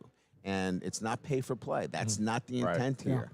You're a student athlete, and I worry about it's gotten too far past the student athlete, and we're getting towards professional. If that's what everybody wants, we should have the G League. You know what I mean? And I don't think that's what they want. What's that juice going to be like on the sideline for you that first time? I just want to make sure I go right through the goalpost. Don't trip. And don't fall down. Remember Les's first game where he came out with the Madonna mic? Yeah, I was on the team. What? Yeah, Coach, he had like a little string mic. It looked like he was Madonna at a concert. Yeah. That's the Todd Graham look? He was worried about, like the Todd Graham. Yeah, the one he didn't have the ear. wristbands, though. No, he didn't have the wristbands. He didn't have the wristbands, the Todd Graham it took a lot that night. Arizona State, we had to have a block punt, a block field goal, and a miracle touchdown at the end to win the game. Against Arizona State? Against Arizona State. Hurricane Katrina moved the game from Baton Rouge to Tempe the week of the game. Oh, my goodness. Yeah, it was a little wild. So it was 130 degrees in the desert. It was, but no humidity, Coach. That was the key point. It's a dry heat. That was the key point there. You don't ask a lot of good questions, but you've asked some other coaches a good one in terms of their TED Talk. Ask Brian Kelly what his TED Talk would be. You guys go up there, you're not talking NIL, you're not talking pay for play or whatever, but they say you can talk. You got the, Sankey puts you in front of the logo and you got 20-minute TED Talk about any topic that has nothing to do with sports. No sports No at all. sports. Not football, no sports. 20 minutes. Is it music? Is it history? Is it we hit him on the travel thing. Sounds like he's passionate about voting. Like 20 minutes and you got to go. You got to go 20 minutes on it. I think I like to talk a little bit about just leadership, and we have this like thought process of how deep leadership is. I think it's really simple, and how we can get young men that are with us every day to get them to lead more. They're so easily persuaded to let others lead, and that fascinates me, especially at their age. Getting them, I think more confident in their ability to lead, and I could probably talk on that for. Look, I can get behind that. Having 4 boys, like I mentioned, like I could let them sit through that 20-minute TED Talk about being a leader, being leadership, taking ownership, and being the guy out front. I would listen to the TED Talk. Thank you. I appreciate that. You just want 20 minutes away for the kids. That's exactly right. Exactly. I'll take you see, that's why Hester's been doing all the shows with us all week long, is because he knows that the family is down at the beach and he can just say, I'm working all day long. So this is, hey it's smart. Putting in hours. It's about working smarter, not harder, right? He's doing a very good job. I've been trying to find a coach to talk 21 personnel with me, I formation, maybe some power football gap scheme. We got it. Oh, Coach, we can talk it all day long. Let's do it. We're in. We got a fullback on the roster, and quarterback knows how to put his hands underneath the center. There you go. Hey, be still my heart right there. You know what? The Costanza just ended on that note. BK, thank you Coach, so thanks. much. We appreciate it, Coach. Chris, thank you. Jacob, appreciate it. There you go. That was Jacob Hatcher, Peter Burns, and Chris Dorian sitting down with Brian Kelly discussing everything from the Amalfi Coast to 21 personnel. Shout out to SiriusXM for letting us use that. Coming up next, a couple things to get to. I got some Jameis topics, a win for the old heads, a little statistical quirk that I just discovered, and then Jay Johnson coming up live at 8:30. Keep it locked right here on OTB. Off the Bench with Hester and T-Bob. ESPN Baton Rouge, New Orleans, Alexandria, and 1130 The Tiger. Go to DonaldSonGlassandBody.com, DonaldSonGlassandBody.com. Huge thank you to everyone who goes into DGMB and tells them that OTB sent them. It makes me so happy when I get those messages and I see that because, look, I believe in local family-owned business. And when you're talking about Devil, the Frederick family started this thing in 1977, nearly 50 years ago. And it was just an old glass repair shop. It was out of like a little tiny garage. Now they've got this massive warehouse. They've got cars everywhere on the lot being fixed and gotten back on the road 100%, looking brand new. It's just been fantastic, man. And so that growth, to be able to handle all of these vehicles and be able to do everything, tires, wheels, brakes, glass, like anything and everything, that growth only happens because your customers trust you and they are consistently satisfied. And maybe that's the best part is you can trust Donaldson Glass and Body to get you back on the road safely and affordably. Go to dgbauto.com. Our listeners fire up their opinions on the jimsfirearms.net hotline at 499-1045. Keep listening for your next chance to shoot us your thoughts with the jimsfirearms.net hotline on 1045 ESPN Baton Rouge. There it is, the extra mile, on the border of expected and extraordinary for those willing to go further, like vans customized for work or play, with safety and tech to keep you connected. Supported by a 5-star sales, service, and finance team. And backed by the 1-star you know. So go the extra mile. It's never crowded because so few have what it takes to go there. Mercedes-Benz Vans.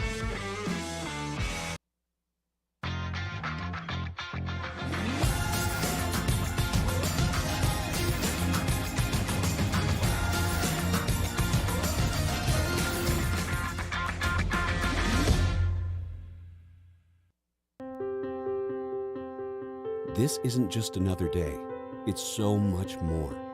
Kelly's life was put on hold when her auctioneer primary care doctor discovered a rare blood disorder. Her doctor connected her to an auctioneer care team of cancer, heart, and kidney specialists. With multiple primary care locations around Baton Rouge, same-day appointments, and online scheduling, we're relentless about keeping you healthy. Auctioneer Baton Rouge, innovating healthcare for Kelly. Eli's always been into grilling. It took us a while to see it, but the signs were there. What are you doing, Eli? I knew grilling was my thing. I have been talking about it throughout my career. Happy with the results? I am. Got the new grill from barbecueguys.com. It performed great. My advice, as I always told my boys, do more of what you're born to do. Barbecue Guys, for those who were born to grill. You want cheese on your burger, Pops? I'll take a little cheese. At All-Star Toyota, you get it all. If you're in the market for an all-new Toyota vehicle, come see our friendly and knowledgeable sales team at All-Star Toyota. Located in Baton Rouge at the corner of Airline and Goodwood, we've been serving our community since 2005 by offering a large selection of new Toyota cars, trucks, and SUVs. Get behind the wheel of your dream car and take a test drive at All-Star Toyota today. Crime has serious consequences, but anyone can make a mistake. If you find yourself in trouble with the law, know that you have rights, and it's okay to demand them. The law offices of O.C. Brown are here to protect you and your rights. Felony or misdemeanor, DUI or drug charge. No matter what crime you're accused of, you still have rights. Let the law offices of O.C. Brown uphold them. Call 225-343-1111. Your law firm for a lifetime.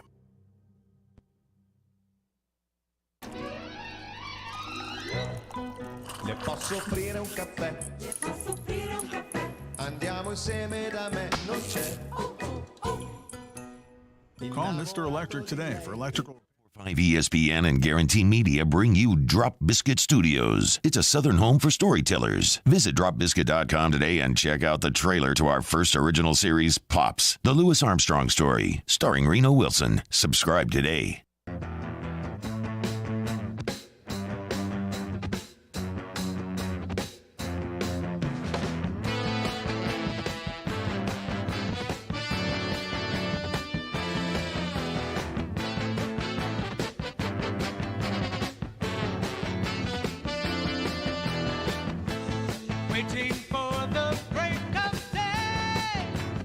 All-Star Toyota presents Off the Bench with Esther and T-Bob, the 2022 LAB Prestige Award winner for Best Sports Radio Show, ESPN Baton Rouge, New Orleans, Alexandria, and 1130 The Tiger. Welcome back to OTB. Going to be quick here as we got Jay Johnson coming up here. Going to be talking to Coach Johnson live as I imagine they're either in Hattiesburg or traveling to Hattiesburg today for that regional. I guess it's busing distance, right? Maybe no need to get on the plane. I mean, one of the big potential advantages. I expect, we again talked about it last night in Scone Tea with Hanny, but I expect that the Southern Miss games will be very Golden Eagle dominated. But when you're talking about tomorrow night, 6 p.m. start against Kennesaw State, I imagine LSU fans are going to travel very well. And I imagine that Southern Miss fans will only be too pleased to get some money out of their tickets for that Friday night game. As you know, if you're a season ticket holder, you get tickets to the entire thing. Well, who better to sell them to than some LSU fans? At least tomorrow night. Don't think they're going to sell many of the, if they match up with Southern Miss, don't think many of those will be sold. Shout out to the old heads last night for all you golf guys out there. Tom Brady and Aaron Rodgers getting it done, dude, in the latest version of the match. Holding it down for all of us 30-plus against the Gen Zers. In a 12-hole matchup between Tom Brady, Aaron Rodgers. They took on Patrick Mahomes and Josh Allen. And it's pretty good, man. Aaron Rodgers did a great game-winning putt. He gave Brady his first win in the match. Brady was 0-2 up to this point. It's sad because I imagine that Brady's probably going to return the favor by beating Rodgers in the playoffs once again. But look, man, there was a lot of good fun had. Did y'all see Josh Allen's golf balls? They had Tom Brady's 2000 combine picture on them. I love the clip that I saw where Brady kind of hit a bad shot, and he said he hit a little chunky. Said he hit it a little Josh Allen-y, which is perfect when we consider who Josh Allen was before he got really good. That was the game-winning shot there by Rodgers, by the way. But look, the main point in all of this, besides the old heads getting it done against the younger generation, is for a pretty amazing cause. How about this, man? The money raised in this event is enough to donate 10,258,000 meals for Feeding America. Over 10.2 million meals for Feeding America. That's good content right there. Other little things that have caught my mind here as we just fill a couple of minutes here. From 51 minutes ago, now an hour ago, Forbes tweeting out LeBron James becomes the first ever active NBA player to be a billionaire. Pretty sure he joins Michael Jordan as the only NBA players to ever be able to claim this. I think Jordan got it done 10 years after his playing day was done, mainly by buying the Hornets and then having NBA valuations rocket up. But LeBron's done it through a number of things. You know, he's got a ton of career earnings. He has production groups. He's bought into the Fenway Sports Group, which just continues to buy more and more things. But shout out to LeBron James, man. I mean, really think about it. We all know the story, and I know that it's easy to roll your eyes at LeBron and get sick of LeBron for one reason or another, but one thing that you cannot hate on is the climb, right? This guy was 16 years old, growing up in Akron in a tough spot, moving around. He moved like over a dozen times in high school, living with coaches, living with relatives, just trying to find his way, and he now has $1 billion to his name. A man who was put on the cover of Sports Illustrated at 16 years old, all the pressure of the world. I mean, we're going to talk about Jay Johnson. I talked about the burden of expectation, right? Of just being the favorite in the Hattiesburg Regional. LeBron James had the burden of expectation of being a savior, of being a king, of being the one that was prophesied. And regardless of what you think that he's done on the court, which I would argue that he's actually kind of done that, even if he didn't match the championships of a Jordan. Regardless of that, the rise is fascinating, right? All the accolades on the court and all the success in the world off the court, as from nothing, he has built a literal empire. Congrats to LeBron James, man. Absolutely insane. And then finally, well, actually, let's go ahead and go to break, and then we'll talk to James Winston a bit later in the show. Very excited to catch up with Jay Johnson next as we slide into this weekend series presented by Small Sliders. Keep it locked right here on Off the Bench. Off the Bench with Hester and T-Bob. Go to airflownow.com. That's airflownow.com and get that Tiger Air insert, okay? Every day I tell you about it. If you run a plant, you run a construction company, any business where your employees have to wear hard hats in this Louisiana heat, you want to go to airflownow.com and you want to get this Tiger Air insert. It goes into the top of the hard hat, clips right in, very easy. You know, a toddler could do it. You turn it on, you get 8 hours of AC, basically. Makes your body into a walking AC unit. I have it in the palm of my hand. It's ANSI 89.1 compliant, so you know you don't have to worry about any safety issues. You're already good to go there. All you worry about is taking care of your employees, and really that's what it is. It is a safety issue, right? When you get hot, it can lead to mental mistakes, it can lead to physical mistakes, which on that type of work site can be very dangerous. So protect your employees. Give them the best. Give them the Tiger Air insert from airflownow.com. In times of need, get a full list of phone numbers, websites, and other important emergency information on the Demco Stormwatch page at 1045ESPN.com. Bayou Chrysler Dodge Jeep Ram has $5,000 off the new 2022 Wagoneer. We have Wagoneers in stock with $5,000 off. All new Bayou Ford vehicles come with a 1 million mile powertrain warranty. The crew at Bayou is going to do right by you. Dad!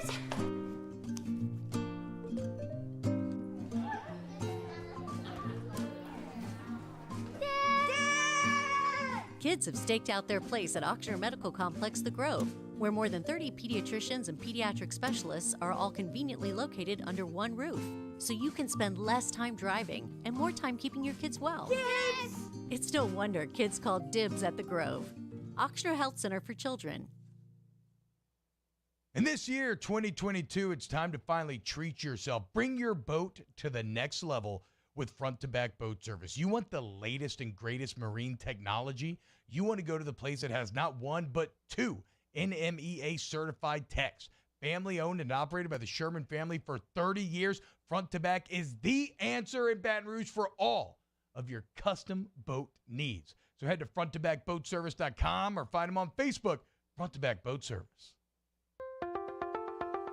If you're in an accident, a car accident, a slip and fall where you're injured, you need to call an attorney. The defendant insurance company, it's their goal to close the case as quickly as possible and pay out the least amount of money as possible. That's why it's important to call an attorney and call the law offices of O.C. Brown. At the law office of O.C. Brown, we're a family-owned firm. We want to be your law firm for a lifetime.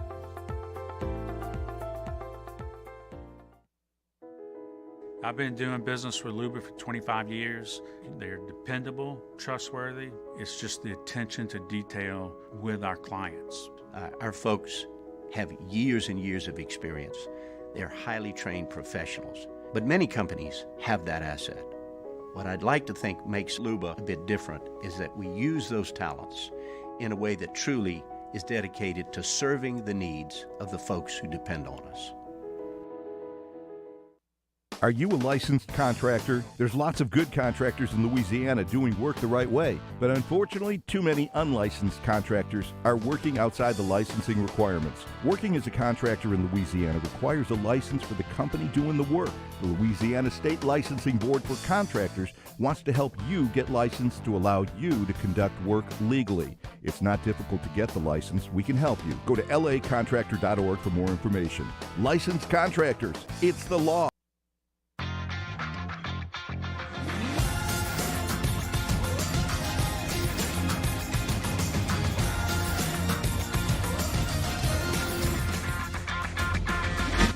For boy raised amid turn-of-the-century New Orleans, Louis Armstrong became one of the most recognizable people on Earth. Visit dropbiscuit.com today and check out the trailer to our first original series, Pops, The Louis Armstrong Story, starring Reno Wilson. Subscribe today.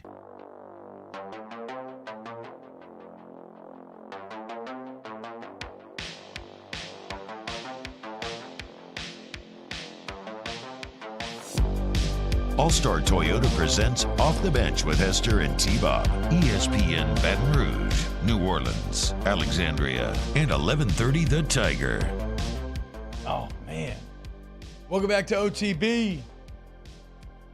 Hanging out here. It is Thursday, which you already know what that means. That means we slide into the weekend series presented by Small Sliders, and it's a big one this week as the postseason is finally here. And we got Coach Jay Johnson on live, the man who has been leading LSU baseball all year long, now knows where his path lies to his eventual goals. Coach, what's going on, man? Thanks so much for coming on this morning. It's such an important week. Are y'all leaving for Hattiesburg today, or are you already in Hattiesburg? We are here. Okay. We bussed over yesterday afternoon after practice. Want to get the guys settled in. We went to Alabama and Mississippi State on Wednesday, and that worked out good for us, so we thought we'll keep that going this week. Okay, Coach, so I have multiple questions here, but first, I want you to take me back into the far-flung past. 6 years ago, you were a first-year coach at Arizona. You make the tournament. You have to go on the road for the regional, and you end up doing something that LSU has never done in its history, which is you went on the road for both the regional and super regional and made it to Omaha. Now, for LSU, it's because you haven't, whatever. The point is, what happened that year? What can you remember? Can you carry any lessons from making it 6 years ago in a very similar situation to what you're going to try to accomplish here in the next couple of weeks? Yeah, there's actually a lot of similarities. I think that the one different thing was Arizona hadn't been to the NCAA tournament in the past 3 years. And so that was the first time any of those players were ever playing in a regional. There was some similarities in terms of like our overall record, in terms of we were right on the borderline of hosting, just like this team was. We flew out here, had a good first game. We actually got our butt kicked by UL. Lafayette in the winners bracket game, and we're kind of dealing with some rain, and then came back and won 3 in a row. So I think the thing that I learned is until that last out is made of the second game that you've lost, you have a chance. And so to keep the players believing, keep attacking, keep playing the game, keep being aggressive, that's the first thing. The other thing is ULL had a terrific team that year. Coach Robichaud did an amazing job with that program, as we all know. And so you can't get caught up in what's on the name of the front of the jersey just because they don't play in BCS football games or stuff like that, because those guys were legit. The other thing that I learned, that was a very ruckus crowd that weekend, and I'm sure that's what we'll have here at Southern Miss, and maybe even more so from what I've heard. But it still all comes back to the play and staying focused on the play, and that was kind of what got us through that regional. And then you got to have somebody step up, and in that regional, we actually had a guy throw 2 games named Nathan Bannister, who was a senior, 5th-year senior, who had an unbelievable season for us. And, to get through these, sometimes it's maybe somebody that hasn't been your headliner that comes through and gives you a great performance. Yeah, and that's kind of the name of the game with the postseason, right? Whether it's weather, whether it's injury, like whatever it is, the train's not going to stop. So you have to be willing to adapt. And kind of with that in mind, Coach, you have to be willing to take some calculated risks. And it felt like, to me, sitting Jacob Berry and Cade Doty, and maybe this was just the trainer said, hey, look, they need it. I don't know, right? But it did feel like erring on the side of caution a bit. We're like, okay, look, yes, will this hurt us in the SEC tournament? You can't take those 2 bats out and not be hurt, right? But if it means getting them in a more healthy state for the NCAA tournament, then that ultimately is the greater good. Is that basically the math that went into making that decision? And what do you think their return means to this lineup?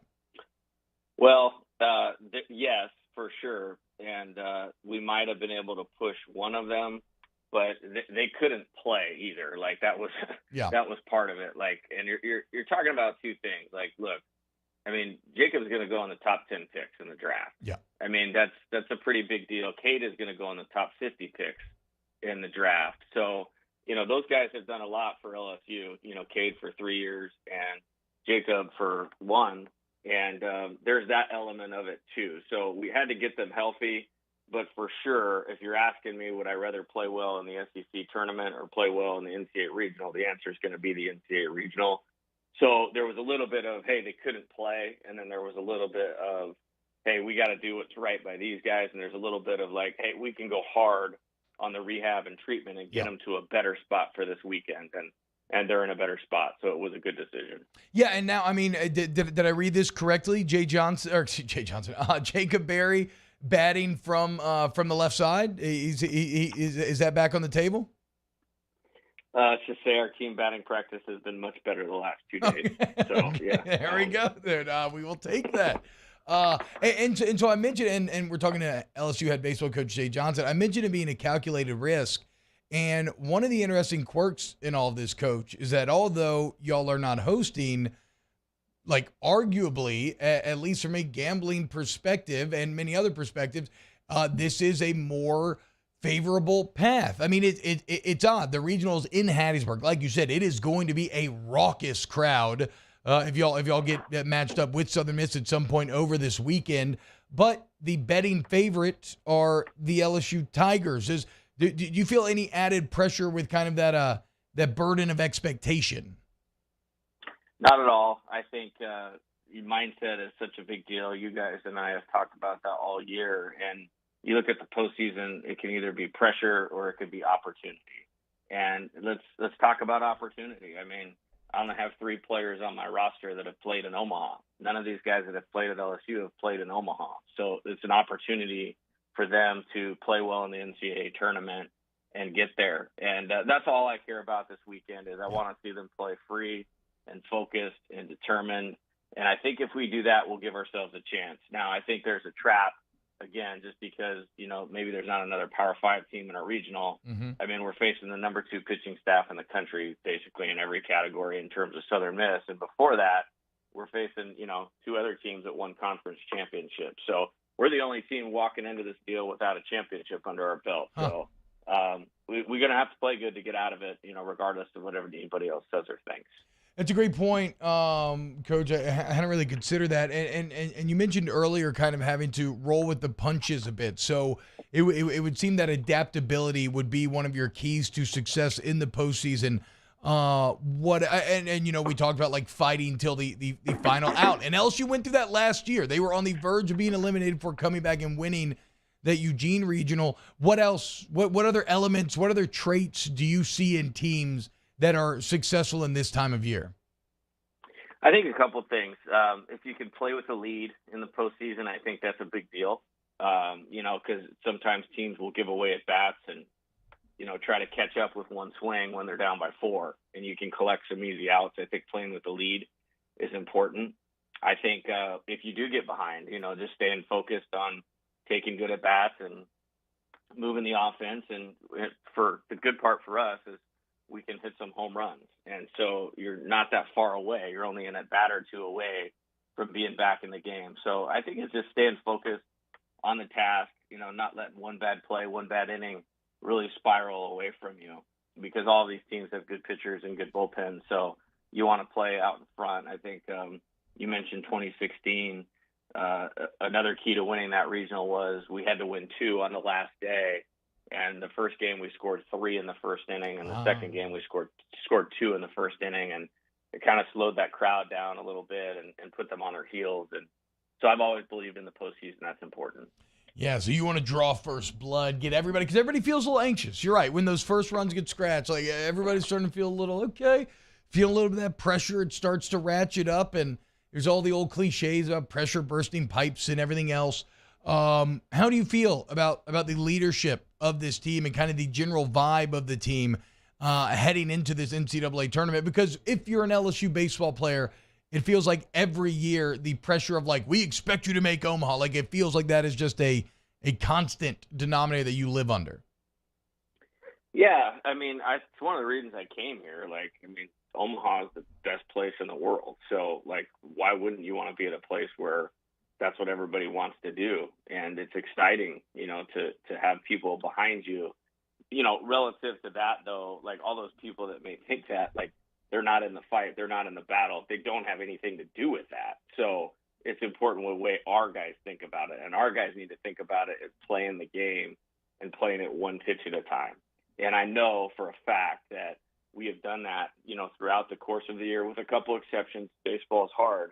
And so our guys know what it looks like. And so it's just their ability to commit to doing the things that they need to do their job, to play well, to throw strikes, to play catch, to put the ball in play and move the offense, to have a very competitive mindset.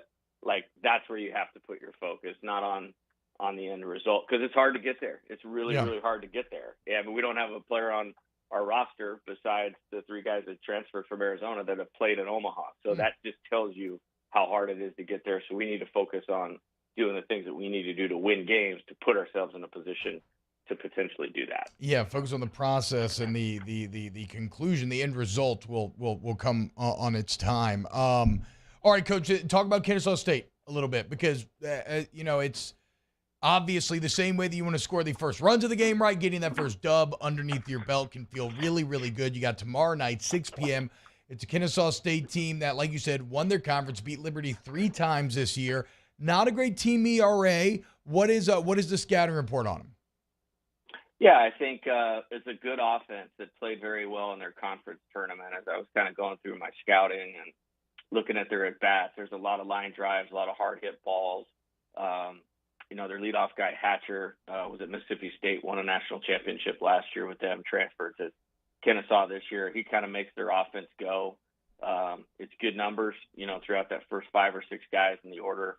They have 3 or 4 guys with double-digit home runs. On the pitching side of it, they have 2 guys that they really lean on from a starting standpoint, both Myers and Desdechek, and then a couple guys out of the pen that they really like. So, kind of some of those pitching numbers that are a little inflated, they play in a small park, and that's kind of some of the deeper guys on their staff that I don't think that we'll see. So it's a good matchup. It's a worthy team. I think they were on the cusp of an at-large bid had they not won the conference tournament, and we're going to have to play well to win. And, Coach, real quick, you can go like 30 seconds, minute, however long. Southern Miss staff, you mentioned him, maybe the second best staff in the entire country. The only other team staff that is flirting with being a sub-3 ERA besides Tennessee. How tough is that staff going to be if y'all match up with them?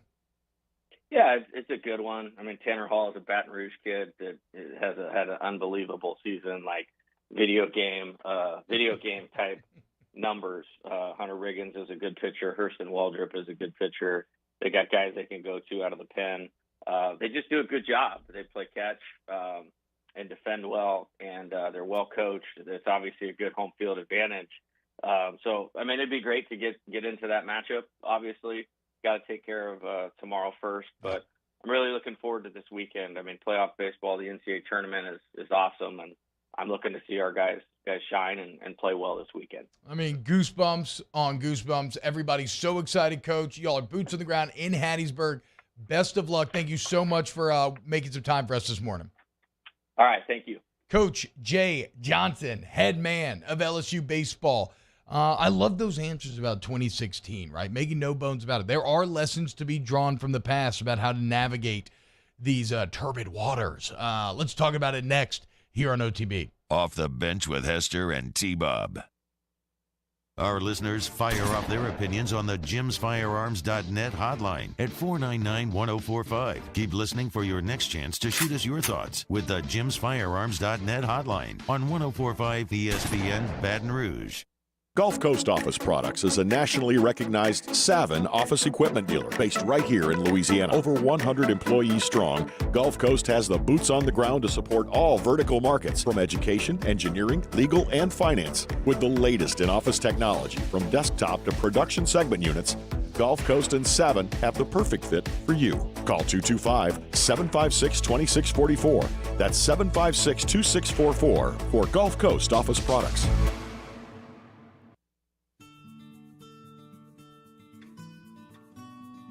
This is a house call.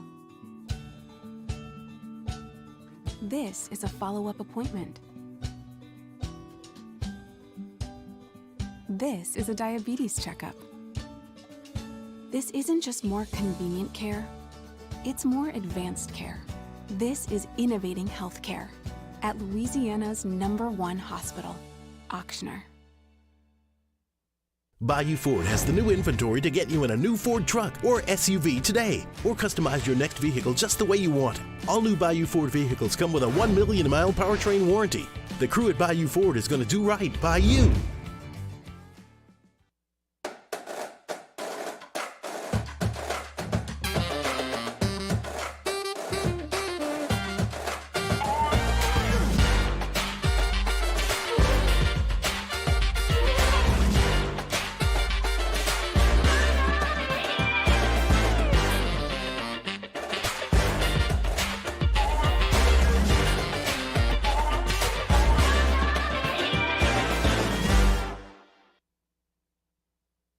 Gulf Coast Bank and Trust is giving our customers the power to bank anywhere, anytime during this challenging event. And we're right there with you. Our mobile banking app is a smart way to manage your money and time.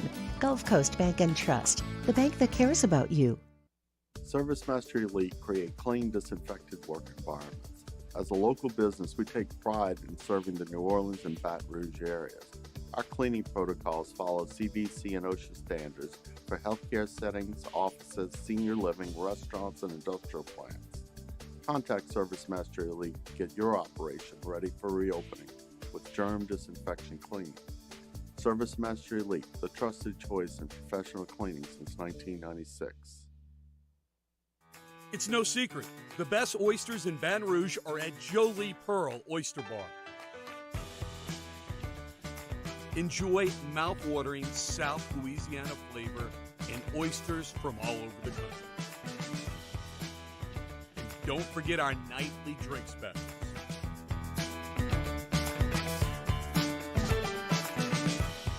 Jolie Pearl Oyster Bar, located in downtown Baton Rouge.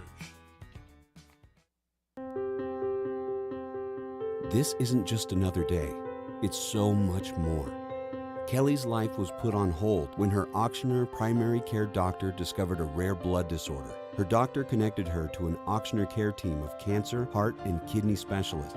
With multiple primary care locations around Baton Rouge, same-day appointments, and online scheduling, we're relentless about keeping you healthy. Auctioneer Baton Rouge, innovating healthcare for Kelly.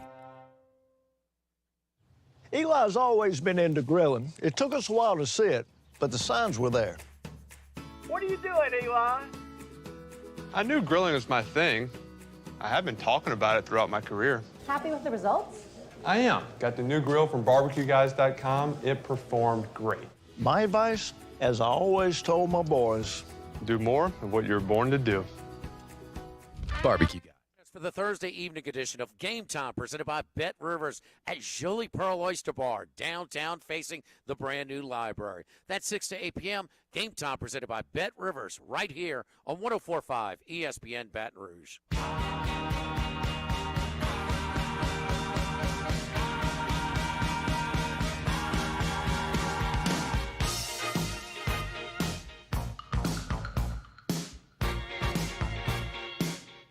All-Star Toyota presents Off the Bench with Hester and T-Bob. ESPN Baton Rouge, New Orleans, Alexandria, and 1130 The Tiger.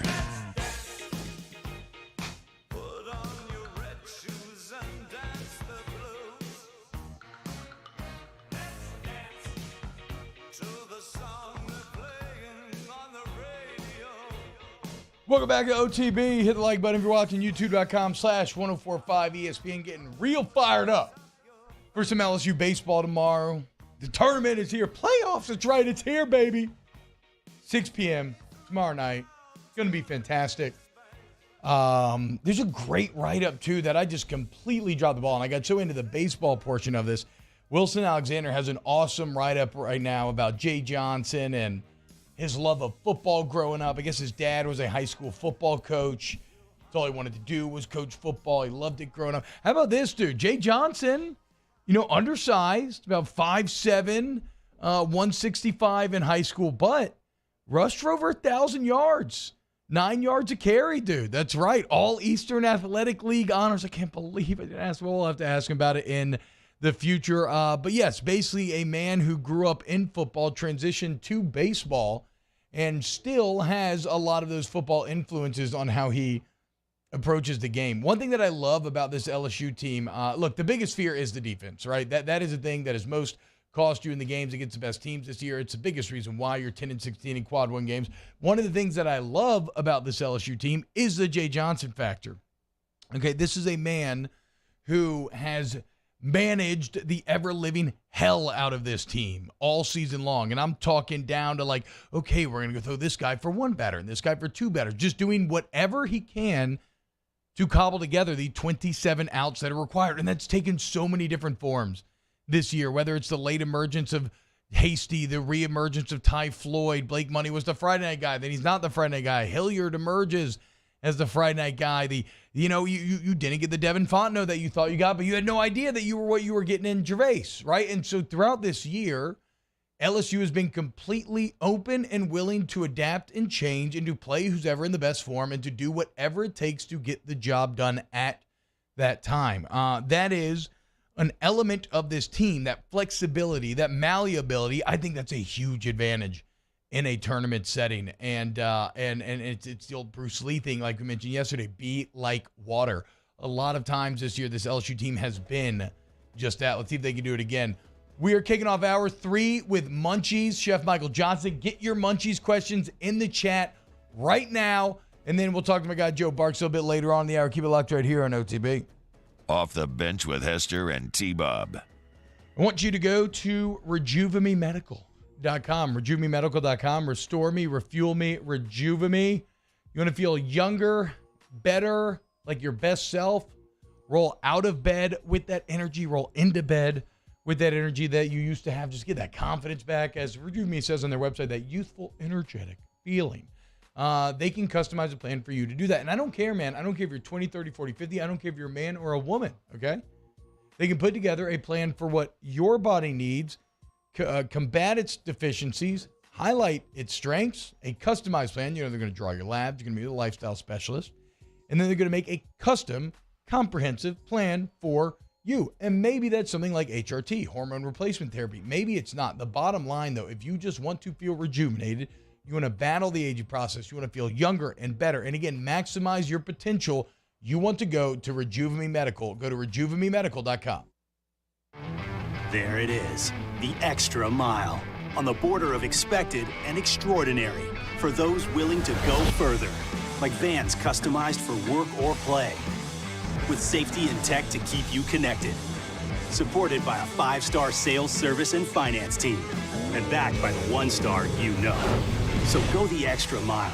It's never crowded, because so few have what it takes to go there. Mercedes-Benz Vans. And this year, 2022, it's time to finally treat yourself. Bring your boat to the next level with front-to-back boat service. You want the latest and greatest marine technology? You want to go to the place that has not one, but 2 NMEA certified techs.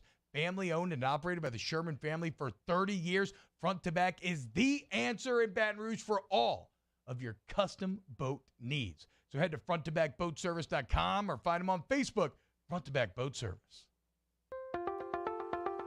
If you're in an accident, a car accident, a slip and fall where you're injured, you need to call an attorney. The defendant insurance company, it's their goal to close the case as quickly as possible and pay out the least amount of money as possible. That's why it's important to call an attorney and call the law offices of O.C. Brown.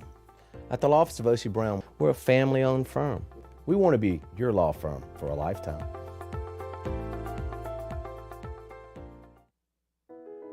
I've been doing business with Luba for 25 years. They're dependable, trustworthy. It's just the attention to detail with our clients. Our folks have years and years of experience. They're highly trained professionals, but many companies have that asset.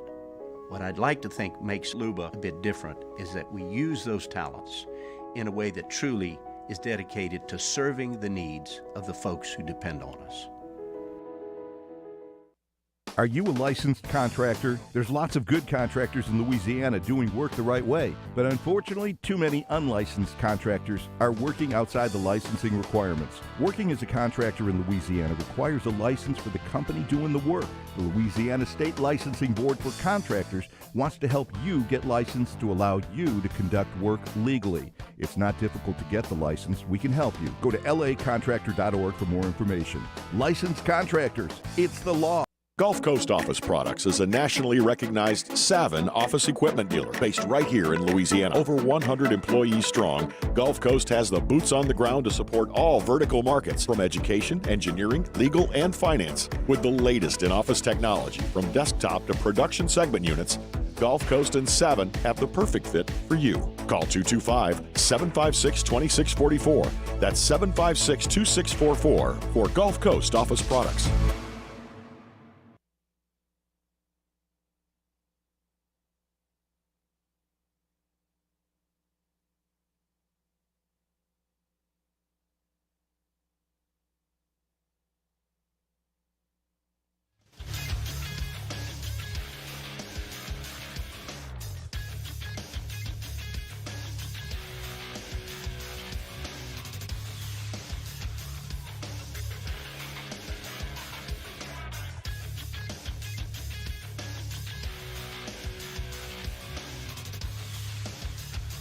Good morning, everybody. It is 9 a.m. on Thursday, June 2nd. Today in Baton Rouge, expect to see sunny skies with a high of 91. Coming up on OTB-OT, Chef Michael Johnson joins the show up next, and former LSU O-lineman Joe Barksdale joins us at 9:30 to talk Star Wars. You can follow us on Twitter, Instagram, and TikTok at OTB_ESPN, or you can watch us on YouTube at the 1045 ESPN channel and subscribe for daily content. OTB-OT, live from the Mercedes-Benz of Baton Rouge studio, starts now. All-Star Toyota presents Off the Bench with Jacob Hester and T-Bob Hebert. Yeah. Off the Bench with Hester and T-Bob. Hey, P, they said I got to come off the bench. All-Star Toyota presents Off the Bench with Hester and T-Bob. Yo. What's happening, y'all? Welcome back to OTB. T-Bob, Mario, Danny hanging out with you today. Getting excited for a little playoff baseball coming up tomorrow. Excited for the boys coming out tomorrow. But right now, let's talk to our boy, the executive chef of LSU Athletics, a man who's been all over the world cooking up some of the tastiest food in the world. It's our boy, Le Chefry, Chef Michael Johnson. Chef, what's going on, man? Hey, buddy. How are you? Doing very well because hashtag munchies. Hold on. I got to sneeze here. Just talk. Woo! Sorry, Chef. Okay. Hashtag munchies. It is National Rotisserie Chicken Day. I love rotisserie chicken. What is your favorite, seasoning on a rotisserie chicken? Favorite flavor of rotisserie chicken? You know, I think it goes well with beef fried chicken, but rotisserie as well. That's kind of like a spicy Nashville spicy rub on it. You know, and something a little sweet in there too. So when I put a lot of cayenne in a rub, I like to put some honey granules in with it, and I don't know, I like that sweet spicy profile. Yeah. Yeah, I mean, is that, am I wrong? I always associate the sweet and spicy kind of with as being Asian in origins. Yeah, I think, you know, perhaps it's contrast, right? It's just based in contrast. But some of the oldest recipes in the world come from Asian culture, so it would make sense. Yeah. So yeah, it's basically like a color wheel, and those two are just opposite on the color wheel, and they go great together. Absolutely. Yeah. I ate an entire rotisserie chicken, Chef, in about 4 minutes the other day. I should have seen it. It was incredible. I was so hungry. I was in the gas station. I like gas station sushi randomly. Couldn't find it. Oh, wow. Or no, sorry, not gas station. Grocery store sushi. Oh, okay. And I know, which is also like kind of a wow. On the wild side. No, not gas station. Maybe that's even a step too far. But grocery store, they didn't have any. What did I do? Just threw rotisserie chicken in the belly. I mean, straight up, dude. It was delicious. Yeah, that's awesome. So if you're making a sweet heat sauce, how would you make that? Yeah, actually, I was looking at like a dry rub. Okay, dry rub. That nature. Yeah. So what goes into that? You said cayenne, you said honey granules, anything else, salt and pepper? Like if I wanted to do that. Obviously salt and pepper too. Yeah, the salt is what helps dry out the skin and makes it nice and crispy. Brush it with a little oil so it sticks, but relatively simple. I like black garlic as well. You can get black garlic powder, and it's a little bit more interesting. It's a fermented garlic is what it is, so it has kind of a sourish-ish flavor to it. It's good stuff. Danny, what's the name of the ramen place over here that I love? Why am I blanking right now? Do you remember? Baru? Yeah, Baru. They have that black garlic tonkatsu that is absolutely delicious, dude. Yeah. Hashtag Munchies. Thomas McGrew says he has to make a dip for a party this weekend. What is your go-to party dip? Something, a lot of people like sour cream, or I'm sorry, mayonnaise based, but I always try to use sour cream or Greek yogurt and go from there. And it really, it's going to depend on what I'm serving it with. If it's poultry or something like that, like chicken fingers or something like that, I might put something lemony in it, citrus, orange, something like that. And it does depend on what I'm serving it with. But I really like Greek yogurt with salt in it. It tastes like sour cream, and you can stretch it with, I don't know, sambal or I forget what the other orange hot. Gosh, everybody else. I like sambal. It's like a chili garlic paste. Jeff, this is not. I thought this was going to be like a very run of the mill, like make a buffalo chicken dip. No, this sounds pretty. I don't know if I've ever had a dip where the main kind of base would be sour cream. I got to try some of this. Yeah. Like if you like a ranch dip or something like that. A lot of people start with sour cream instead of mayonnaise. It's a little bit firm, and it has kind of that acidic tart taste to it versus just kind of an oily umami flavor to it. So, hashtag Munchies. What's the best recipe for a beef roast in the crock pot? One of my favorites is putting olives and raisins into a crock pot like that. Like you put obviously all your mirepoix in there with and I always brown mine off first. Like I don't ever throw it in there and just let the liquid sit. I always brown it first. Mm-hmm. And with your carrots and celery and whatever, if you like Trinity, whatever. But how about just got rear-ended? Oh, sorry. No. Be careful, Chef. Be careful, Chef. Anyway, yeah.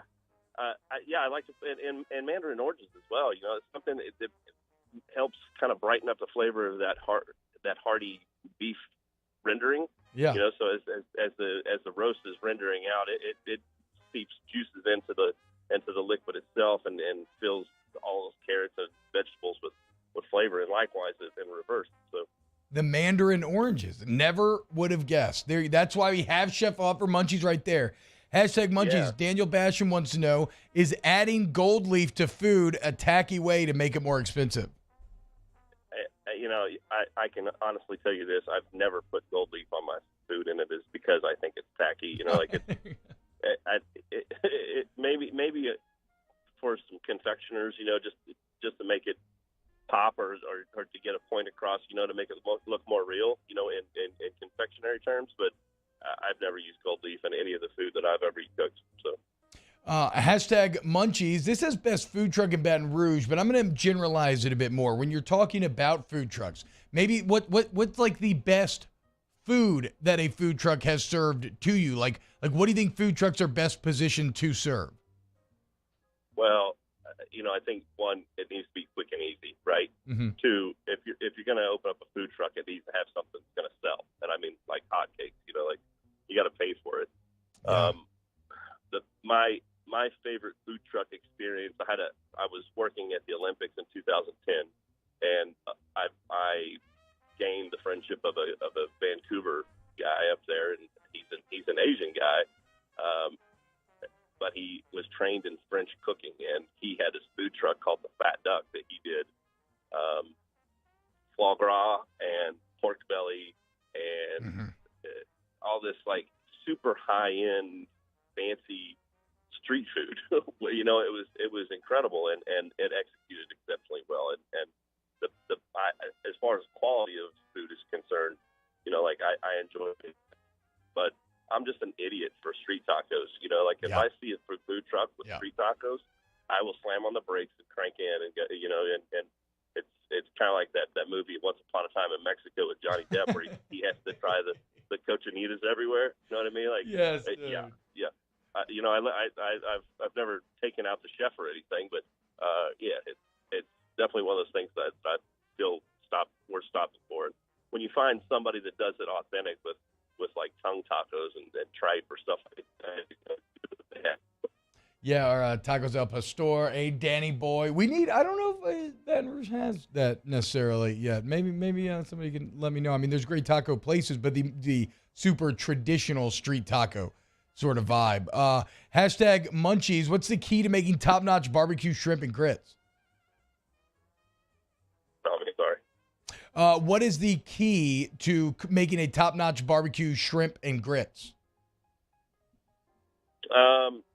I mean, one, I think it starts off with the shrimp, making sure that you get some nice, good, plump shrimp. I don't like to put too small a shrimp in there.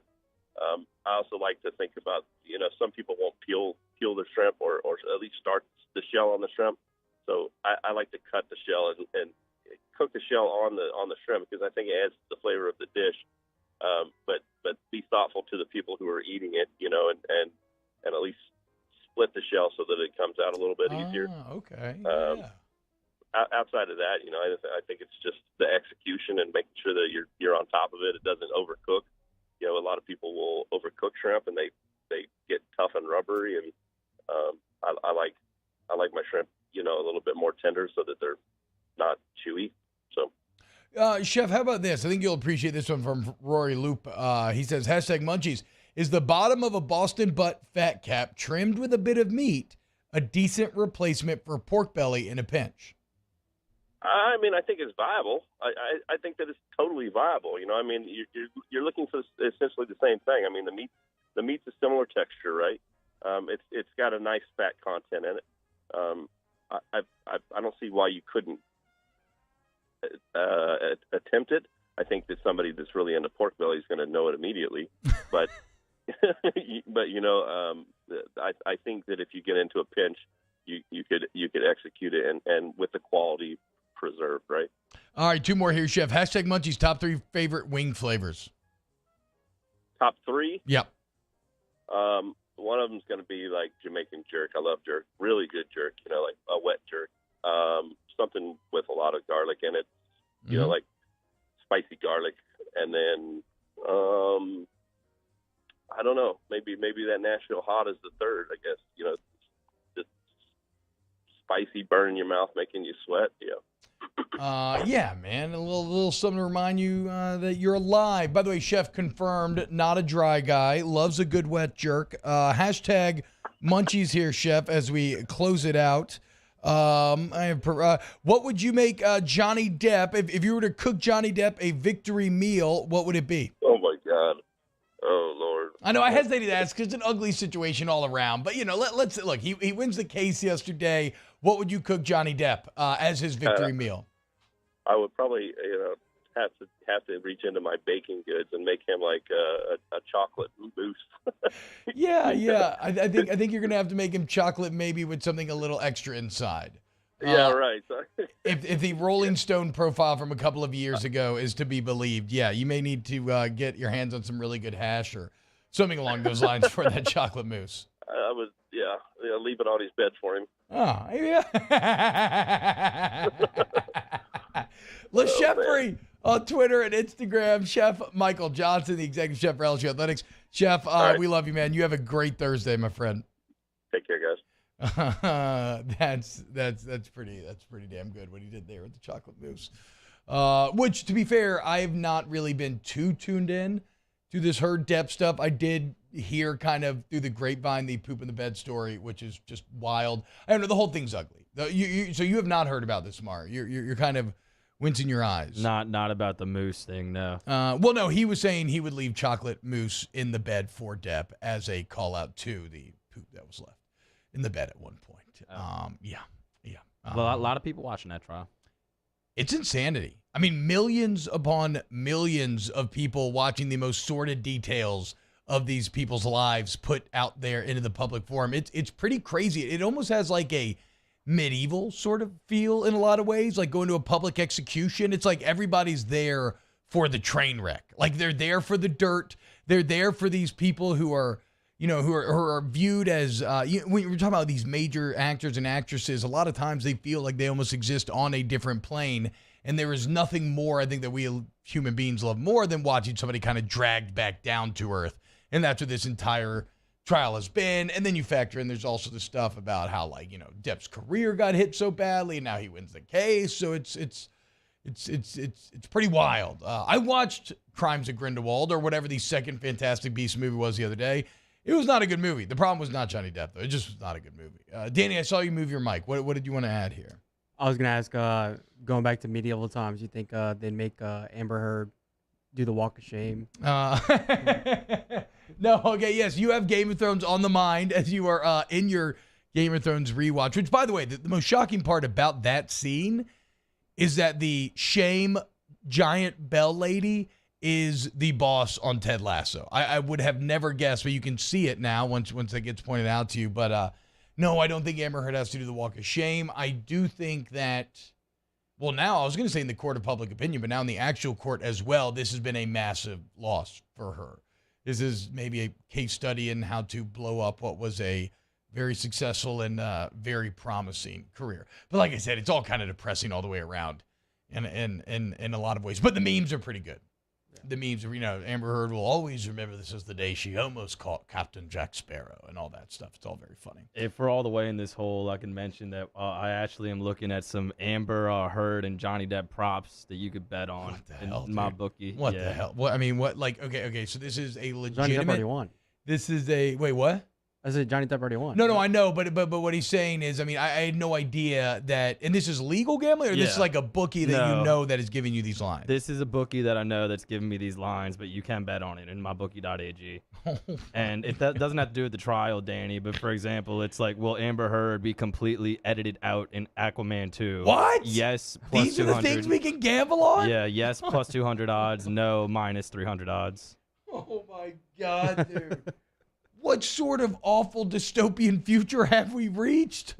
I mean, I love gambling, but gambling used to be so taboo. It was thought that like we couldn't legalize gambling for fear of what it would do to general society, and now we are legally gambling on the outcome of not just public defamation cases, but like the careers, like whether or not they'll be in other movies. That's wild to me, bro. Will there be a documentary about the Depp versus Heard defamation trial? Yes, minus 200. No, plus 150. I mean, slam the yes, dude. Or like, what's the time period on that? There will 1,000% be a documentary on this. Get some action, Mark. Go make some free money, dude. Stop betting on the Heat and coming in here all salty and angry, and start betting on the Herd. Okay, I mean, can't you got it, dude. I can't imagine having to make these odds. Like, no, this. I think they'll take her out of Aquaman as well. Like the first bet. The first one? No. No, the first bet that Mario said. Okay. You think they will? Yeah, I think they will. It's a good odds. A lot of people did watch. Plus 200, Danny. Plus 200, Danny. You going to hop on that? You want a little bit of that action? I don't know. I mean, was Aquaman 1 good? Not really. No, the reviews are awful. Not really. I didn't think it reviewed that bad. I thought it reviewed it all right. I mean, to me, it was very mids. It was all right. It had some strong points.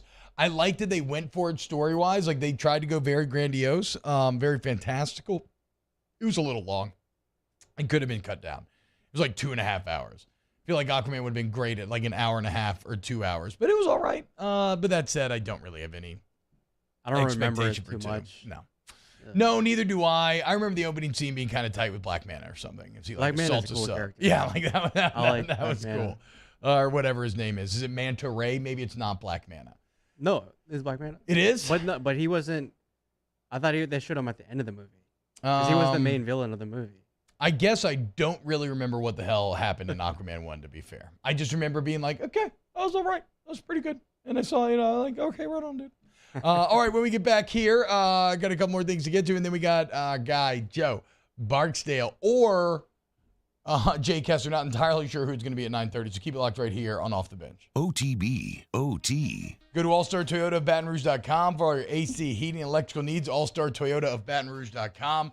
Whether you need a minivan, a Tundra, a Camry, a Highlander, a 4Runner, it's all there for you.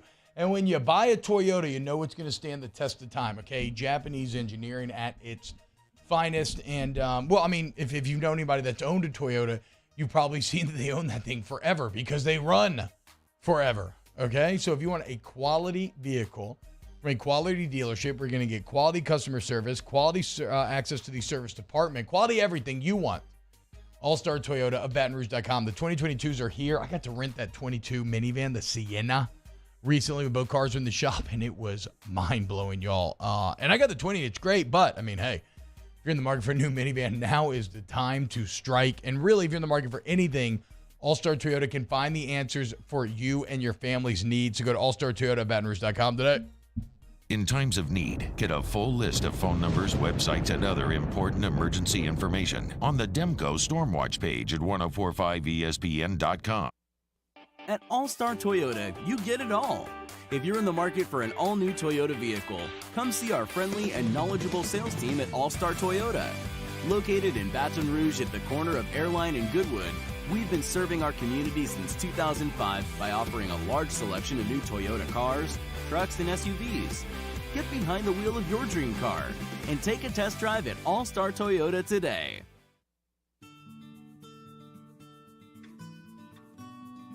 This is a house call. This is a follow-up appointment. This is a diabetes checkup. This isn't just more convenient care, it's more advanced care.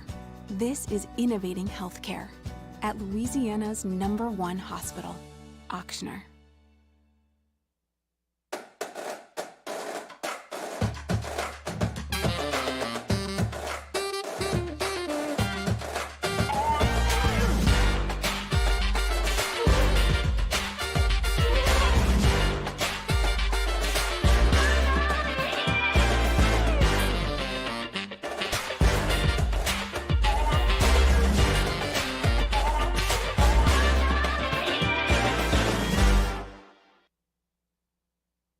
ServiceMaster Elite create clean, disinfected work environments. As a local business, we take pride in serving the New Orleans and Baton Rouge areas.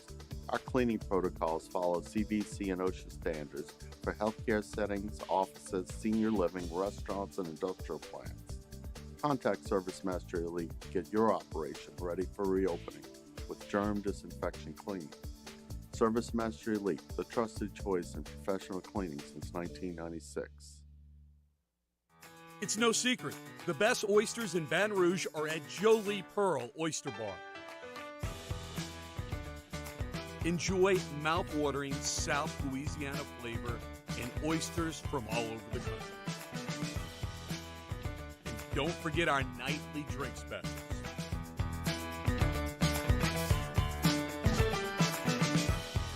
Jolie Pearl Oyster Bar, located in downtown Baton Rouge. Eli's always been into grilling. It took us a while to see it, but the signs were there. What are you doing, Eli? I knew grilling was my thing. I have been talking about it throughout my career. Happy with the results? I am. Got the new grill from barbecueguys.com. It performed great. My advice, as I always told my boys, do more of what you were born to do. Barbecue Guys, for those who were born to grill. You want cheese on your burger, Pops? I'll take a little cheese. Crime. For a Thursday edition of Hunt and Hill, I'll be out, but Jeremy is holding it down with Mario. They'll get you ready for LSU Regional Baseball. Hunt and Hill, noon to 2 weekdays on 104.5 ESPN, Baton Rouge.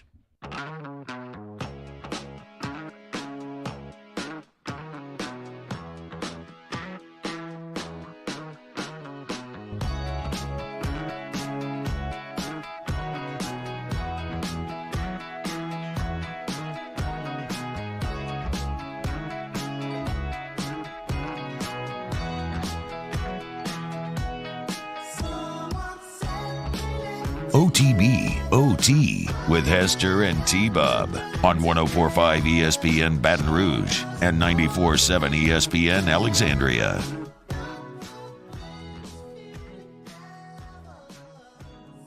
What's happening, y'all? Welcome back to OTB. Hope you're having a wonderful Thursday morning here. We're cruising right along here on Off the Bench. Talk to Jay Johnson. You heard from Greg Sankey. You heard from Brian Kelly. We're going to talk a little nerd out with our boy Joe Barksdale here, hopefully pretty soon. We planned this last week. I forgot to text him yesterday, so that's on me. If he doesn't come on, we will call Jacob Hester live. Don't facepalm me, Mario. You just worry about you and Hilly talking LSU baseball for 2 hours today, okay? You think Hester's delaying texting you back is a little bit of a payback? A little bit of turntables kind of situation? What do you mean? Just in terms of him like taking a while to text you back yesterday to come on the show and whatnot. Oh, no. Because he's still texting you back, but he's just kind of waiting. No, as you said, turntables and all that. I never judge another person for failing to respond or for not texting back because, like Jesus said, let he who is without sin cast the first stone, right? And so, no, in my glass house of unresponsiveness, no, I cannot. I cannot judge anybody for doing so. So. No, and plus, I mean, dude, this has kind of been a different show for us. We played 2 20-minute recorded interviews that Jake did. So, I don't know, dude. Pretty chill. You're right. What do I love to do, Danny? No, what does Mario love to do? You love to facepalm after, everything. No, I like Mario's facepalm, though. I want to be painfully clear about this. I just didn't appreciate it being turned on me. It's a wonderful gesture that lets you know exactly where he stands, right? And I mean, everybody knows what somebody means. Like, oh, that's such a cartoon thing. I don't think I've ever seen any person do that besides Mario. No, that's such a good point, Danny, because you're right. It is. I've seen it in emoji form. You definitely see it in little kids' cartoons all the time because it translates exactly the emotion you're trying to get across. I have never seen a human being so decidedly facepalm like Mario does. It's mechanical, it's perfect. It's yes, it is cartoonish in in the most positive ways. To me, at least. Put the camera on Mario. Mario, give the people a facepalm. How you do it? There it is. Dude. That is perfection. Right there. Somebody needs to clip that, GIF it, and then anytime somebody does something, hit him with the Mario Jerez facepalm. Because it lets you know exactly how you feel. It's a natural motion, man, and a lot of stuff that you say makes me do it. Wow. Here I am defending you, and that's where we go with this. A lot of times it's just man, I can't believe he went there. Like the question about the championship and what we'd be willing to do. Oh, the pegging thing, that's a facepalm thing, or like the wet jerk thing. Yeah, I see that now. I get it. You're right. You ain't wrong, Mario. You ain't wrong, bro.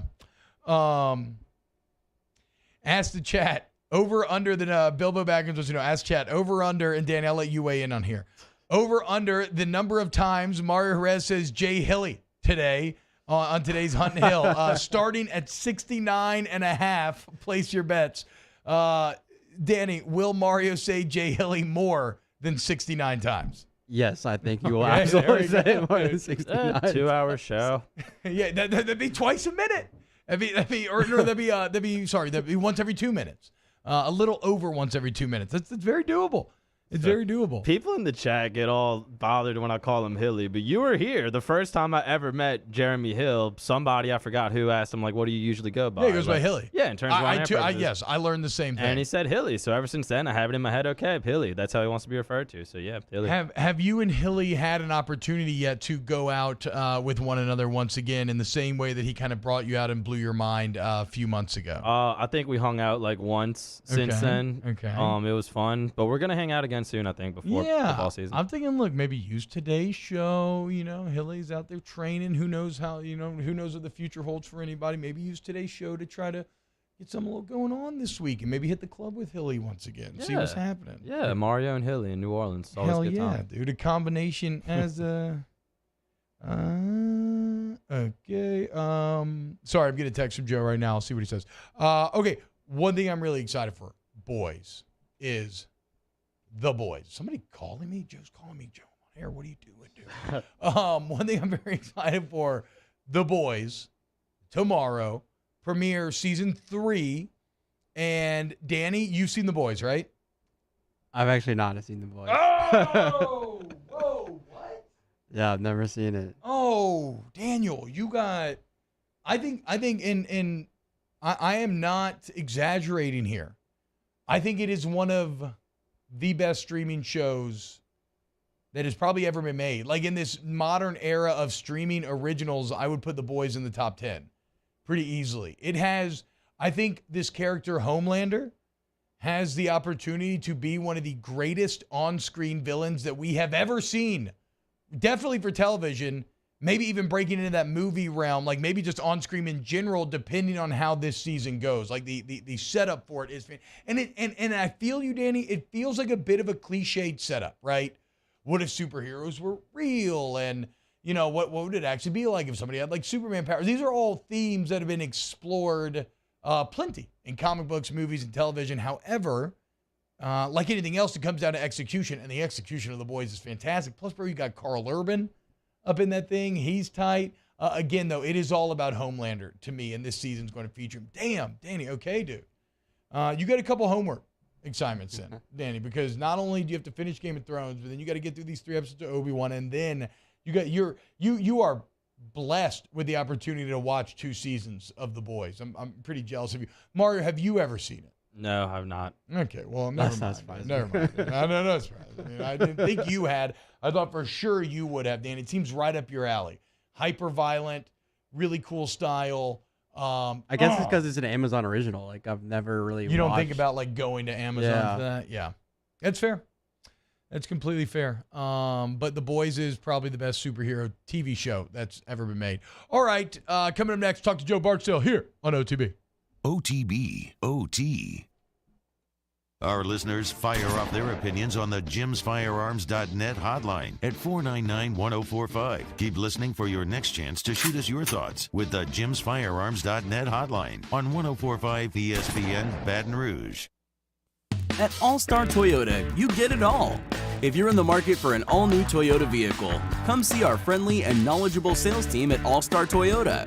Located in Baton Rouge at the corner of Airline and Goodwood, we've been serving our community since 2005 by offering a large selection of new Toyota cars, trucks, and SUVs. Get behind the wheel of your dream car and take a test drive at All-Star Toyota today.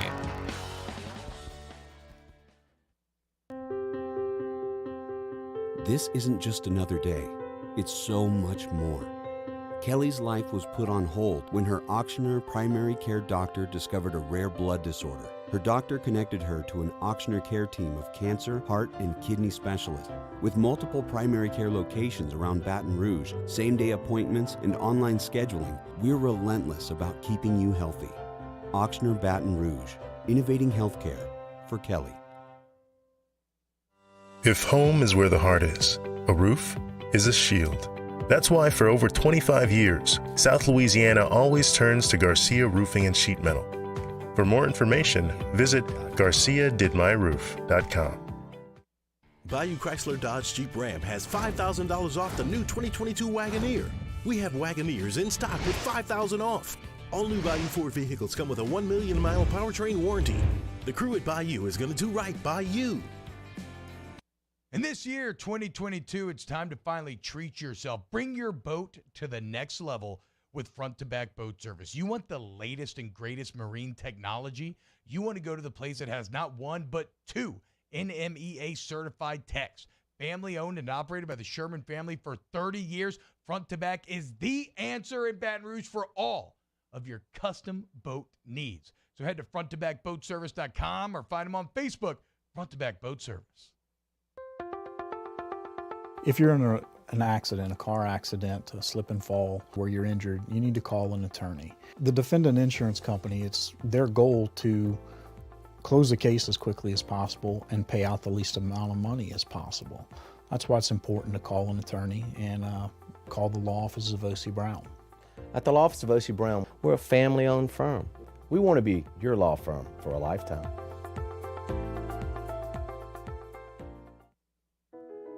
I've been doing business with Luba for 25 years.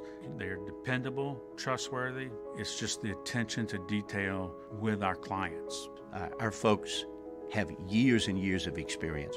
They're highly trained professionals, but many companies have that asset. What I'd like to think makes Luba a bit different is that we use those talents in a way that truly is dedicated to serving the needs of the folks who depend on us. Are you a licensed contractor? There's lots of good contractors in Louisiana doing work the right way, but unfortunately, too many unlicensed contractors are working outside the licensing requirements. Working as a contractor in Louisiana requires a license for the company doing the work. The Louisiana State Licensing Board for Contractors wants to help you get licensed to allow you to conduct work legally. It's not difficult to get the license. We can help you. Go to lacontractor.org for more information. Licensed contractors, it's the law. Gulf Coast Office Products is a nationally recognized Savin office equipment dealer based right here in Louisiana. Over 100 employees strong, Gulf Coast has the boots on the ground to support all vertical markets, from education, engineering, legal, and finance. With the latest in office technology, from desktop to production segment units, Gulf Coast and Savin have the perfect fit for you. Call 225-756-2644. That's 756-2644 for Gulf Coast Office Products. ESPN and Guarantee Media bring you Drop Biscuit Studios. It's a southern home for storytellers. Visit dropbiscuit.com today and check out the trailer to our first original series, Pops, the Louis Armstrong story, starring Reno Wilson. Subscribe today.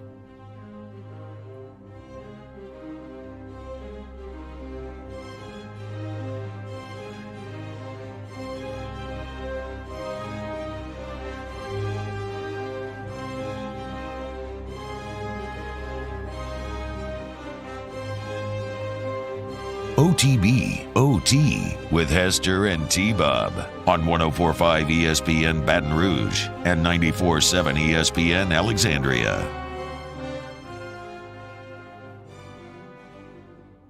Oh, yeah, dude. Oh, it feels so good. Yesterday's episode of Obi-Wan was fantastic. Is this the J-Dub's original new Obi-Wan theme right here, Danny?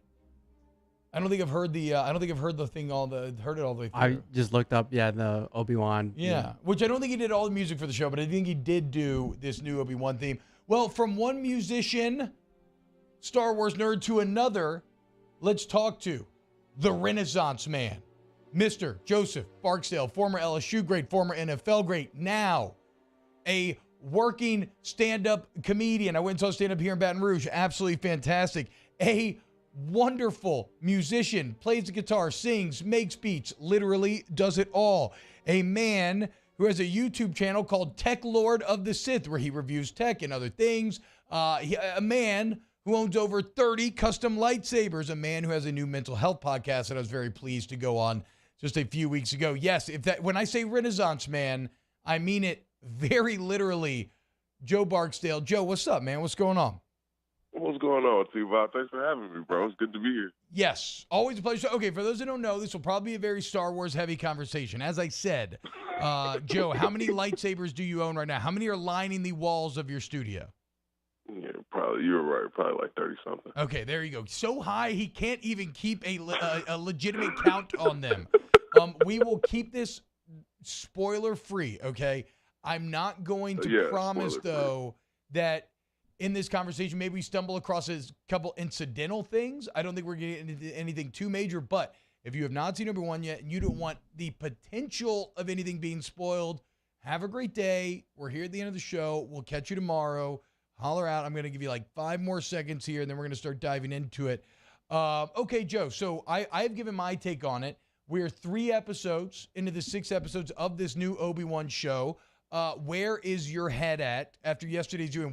What's your spoiler-free review of what we've seen thus far? I'm just very happy that we named my Black Doberman Anakin. I think that's the best way I could speak on the show. As I watched the show, I'm like, yeah, Anakin was a great name for this dog.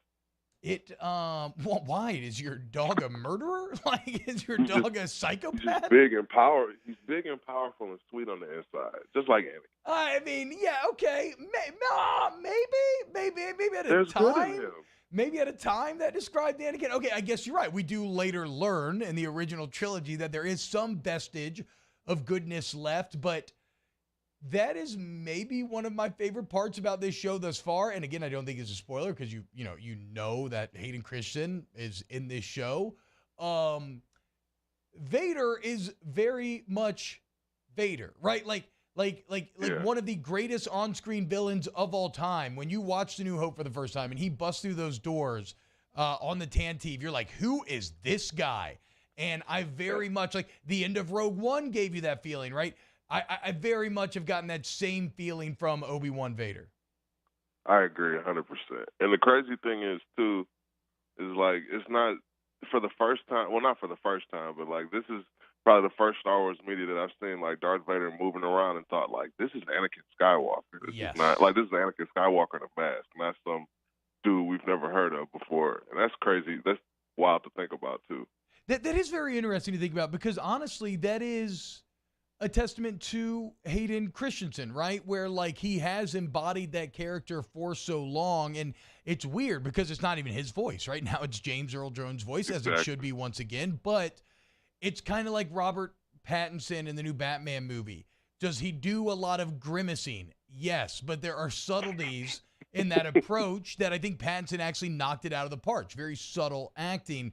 I agree with you, man. No longer is this a cobbled together villain with a different man in the suit and different voice and everything else. Like, no, this is very much the Anakin of the prequels now in that Vader, that Vader costume.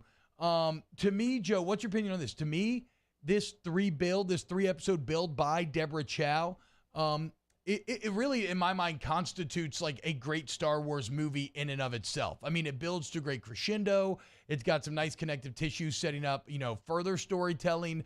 Like, in my mind, I view these first 3 as a movie. I agree. And I think at the end, the next 3 it'll be a cohesively super long movie that continues. Yep. And I don't know, my favorite thing about the Star Wars media is that, like, obviously they're going to continue the story, in some way, shape, or form. But I like the fact that they keep keeping it interesting. And honestly, that, like, George Lucas knew enough to go and get some help with writing this thing and didn't just think, like, I can write this by myself for the next 30 years. Yes. Well, it's like, and it's funny because, obviously Dave Filoni is now the steward of Star Wars. We all know this. You love all the animated shows. I do as well. In fact, Joe, did you ever release to the public all those awesome Star Wars music remixes you made? I did, yeah. It's an album called the Kyber Tapes. It was I did the music, and there was a very talented voice actor named Kevin Cabral who did all the voices. It's fantastic. Is that on Spotify? Can people find it on there? Oh, yeah, it's on Spotify, YouTube. I'll probably be selling bootleg copies at the end of this show somewhere. So. Yes, that would be the ultimate flex at your comedy show. After the comedy show, you could go and buy the Kyber Tapes, bootleg Star Wars beat remixes, really reinforcing the Renaissance Man title there. Okay. So okay. How about this, Joe? Because I have so much that I want to ask you about. You also. Now, you can be a bit more spoilery here, I believe, at least. You also got to stay on the Galactic Star Cruiser at Disney, the new boutique hotel where it's very expensive, but you get to, I mean, am I right? Like, you what? You do like a 3-day narrative, a 3-day journey on what feels like a space station? Yes, especially if you get drunk on the space station. It really feels like you're moving. But yeah, no, it was fantastic. Like, and from the outside looking in, because my wife, she's not like a huge Star Wars fan, but she knows I'm into it. She came with me on the trip, and like after watching Obi-Wan, she's like, "Wow, I'm just now realizing like how dedicated everybody at that ship." And she's talking about the housing and the Star Wars Galactic Star Cruiser. I'm just now realizing how immersive that experience truly is. Like, I'm looking at this show like, oh, I've been there. Like, you know what I mean? Yes. Yeah. Okay. So that's so odd. That's like, I was struck by, we went to Disney this summer with my in-laws, and we rode Rise of Resistance, and on that ride, you get captured, and, Rey saves you or whatever, the good guys.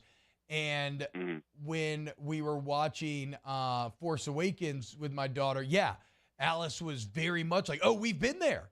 Like when she gets captured on Star Killer Base and she's escaping, she's like, "Oh, we did that! Like, look, there's Rey." I was like, "Oh man, that is so." So you are getting those same childlike feelings watching Star Wars content after staying in the Galactic Star Cruiser.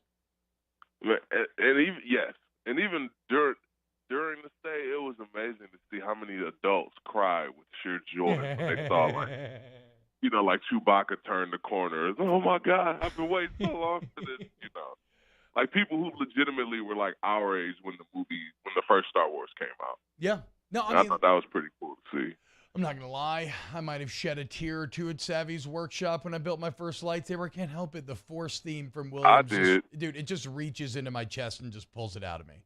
It's that music, man. It's almost manipulative in how effective it is. It's not almost. They keep bringing Johnny Boy back for a reason. Okay, yeah, that's true. J-Dubs, yes, exactly. You bring J-Dubs because you need to move the heartstrings. So look, if you want to check out Joe's Galactic Star Cruiser review, that is on his YouTube channel, Tech Lord of the Sith. Go check it out. I'll tweet it out. Also, though, Joe, like I said, stand-up comedian. Had a ton of fun at your show in Baton Rouge. You just did your first ever comedy festival. Whenever you apply yourself to something, it's fascinating to me how you meticulously unpack it and learn it so deeply. What was it like doing your first comedy festival? It was fantastic. It felt great. And it was a humbling experience, too, at the same time. Not in that no one laughed, but just like, I don't take it for granted. I know it's not – I know everyone can't be funny. I know everyone can't, do certain things that I do. So it makes me happy to be able to make people laugh and, go somewhere in a room full of strangers and have them agree with what you're saying by laughing at you. So, or laughing with you, however you want to say it. And I know you're a big mentor guy, and at a comedy festival, you're obviously going to be around a bunch of other great comedians. Did you feel like you learned anything? Did you meet anybody that you've kind of stayed in contact with? Yeah, I met a couple cats, and I feel like I will say, as far as learning anything, I've always been of the mindset that like everyone that you meet knows something that you don't know. So yeah, I'm always like open to opportunities to learn from people, and sometimes you learn what not to do. Yeah. But yeah, no, I love taking that opportunity, like you said, to have the whole iron sharpens iron mentality and get around other great comedians and be, be better because of it. Well, and then the other thing, Joe, and me and you, I mentioned the mentor thing because me and you went pretty deep on this, and you have been very upfront about mental health and your battles with depression and being on the spectrum. And Champ in the chat says, "Man, Joe Barksdale never met me or my family, but that man saved my family several years ago. Being on the show for 10 minutes changed everything for us. Thank you." And I think that's something that you've done for a lot of people. You continue to do, and now you have a new podcast, The Comfort Zone, where you talk about mental health in a very open setting. I loved going on there with you. We chatted for like around an hour. You all should go check it out. But what was the impetus behind The Comfort Zone? In the simplest form, like you said, just to help people. I think sometimes the solutions to some issues are simpler than we make them out to be. Like with mental health, I think that it starts with just talking about it. The more that we can talk about it, the more people will learn, the less scary and unknown it'll be, and the better we'll be as a society for it. So I'm really just trying to be a part of the, change that I would like to see. And have you gotten more, because you're very, very open, and it feels like a lot of this started, I believe it was the LA Times a couple of years ago, with a very open and forward interview about your life, your battles, your emotions. Has it gotten easier? Like, do you find, like with other things, has it gotten easier over time to open up in that way, or is it just as vulnerable every time? No, it's definitely, I would say it was never difficult for me. I would say, if anything, like the LA Times article was, for me, I was just talking to a reporter. It wasn't until, the article got the response that it did that I realized that, people can really benefit from this. So I just really do it to help people. But it's always come naturally to me. And I think part of that's just because of the autism of having no filter, that kind of thing. that would make sense, dude. Yes, Joe has always been unapologetically himself, which I'm sure has led you to some great situations and probably some awkward ones as well. Oh, for sure. Along the way. Joe, I can't thank you enough, man. We'll definitely talk to you again in a couple of weeks if that's cool, maybe post Obi-Wan. And then eventually we got to do some sort of spoiler pod where we can really dive deep on this stuff. But thanks so much for coming on this morning, man. Oh, thanks for having me, bro. I appreciate it. And everybody out there, thanks for listening. Hell yes. Again, check out The Comfort Zone.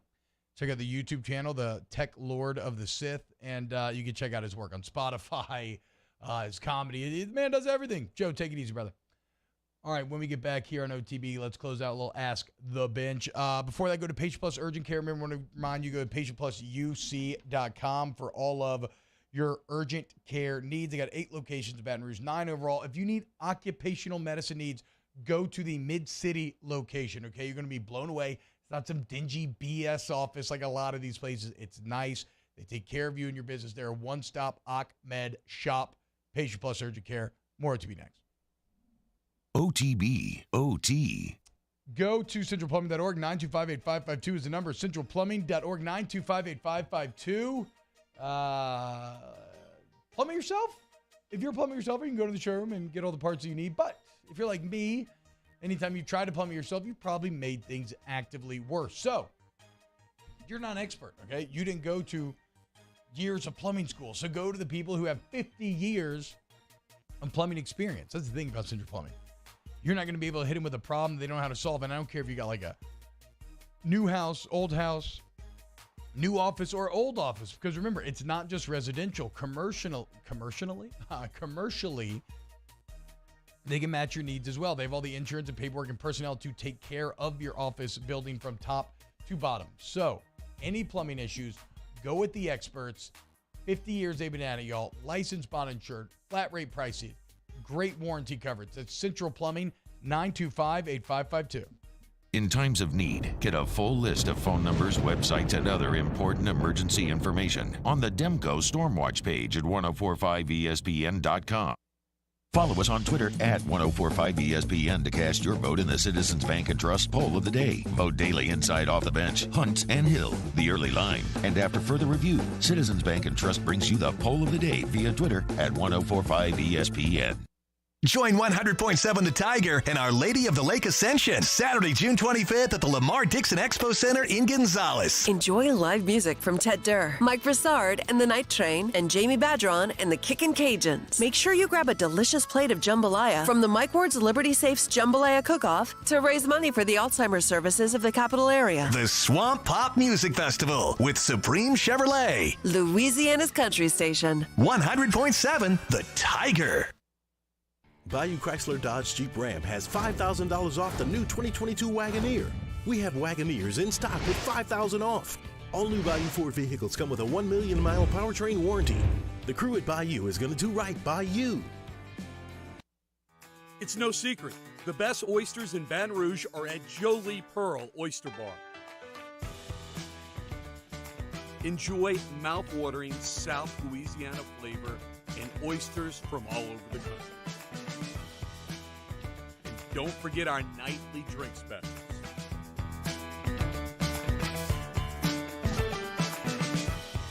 Jolie Pearl Oyster Bar, located in downtown Baton Rouge.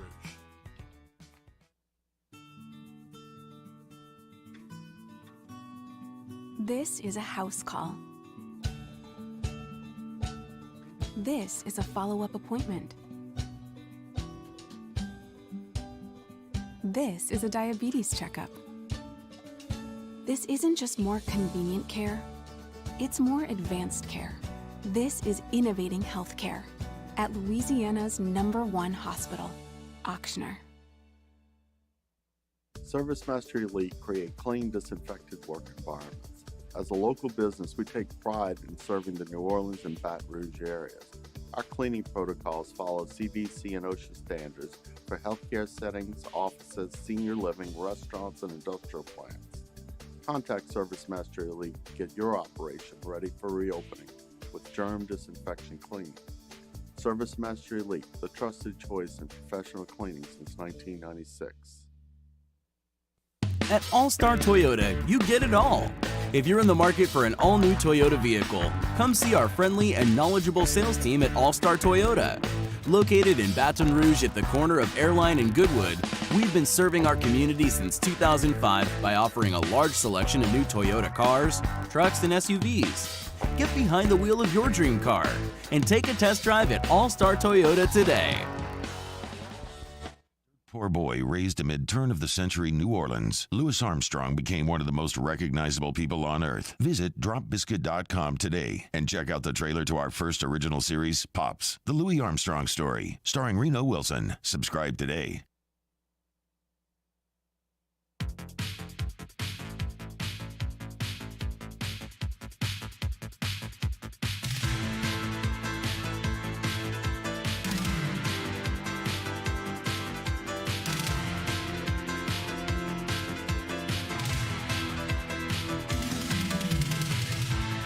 OTB OT with Hester and T-Bob on 104.5 ESPN Baton Rouge and 94.7 ESPN Alexandria. What's happening, y'all? Welcome back to Off the Bench. Hey, Mario, early line. Give me a good bet to place on DraftKings today. Go Warriors -3.5. I think game one at home, they've been almost unstoppable. They got the experience and they got the rest. I would hammer Warriors -3.5. Okay, and you can do that by downloading DraftKings, promo code Baton Rouge, $5 in NBA game, gets you $150 in free bets. All sorts of other great deals. Download the DraftKings Sportsbook app today. How do you feel about going Steph Curry to win Finals MVP? Honestly, so many people are doing it. So much of the money's coming in on him to win it that it's sketching me out a little bit. Okay, that's fair. When the public goes left, sometimes you got to go right. Download DraftKings. All right, Ask the Bench, brought to you by Cold Coors Light, Vizzy Hard Seltzer, and Blue Moon Light Sky Citrus Sweet. Here we go.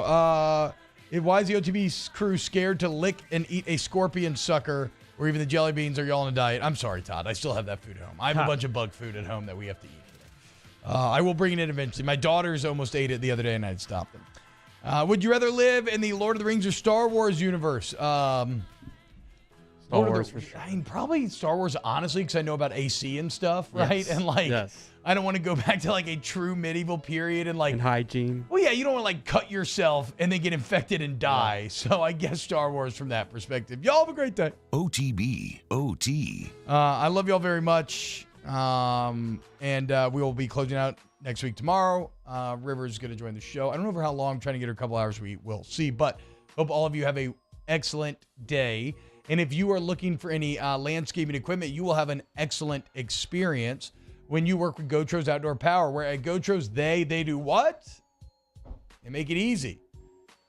They give free delivery anywhere in the state. So if you need to buy a piece of Hustler equipment, buy from Louisiana's largest Hustler dealer. And if you're listening on 11:30 a.m. up there in Shreveport or Alexandria or wherever you're listening, you can buy from GoTroSOutdoorPower.com and it'll get delivered to you for free. You also get full access to the parts and service departments if anything goes wrong. And really, that's why Shane Gotro started this thing 18 years ago, simply because he was not getting what he deserved as the buyer. And so he was like, you know what? I can do this better. I will do this better. And he has done it better now for 18 years. GoTroSOutdoorPower.com. Go to Gotros. 3 people walk into a bar. The first 2 order the same old margs. The third, Nuevo Topo Chico Margarita Hard Seltzer.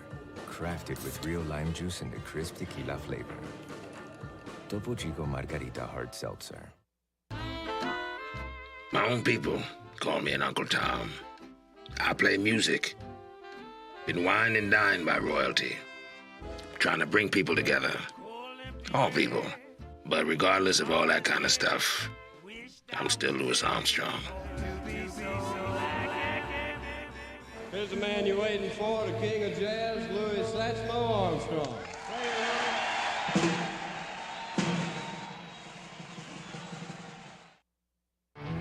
There it is, the extra mile. On the border of expected and extraordinary for those willing to go further. Like vans customized for work or play. With safety and tech to keep you connected. Supported by a 5-star sales, service, and finance team. And backed by the 1-star you know. So go the extra mile. It's never crowded because so few have what it takes to go there. Mercedes-Benz Vans.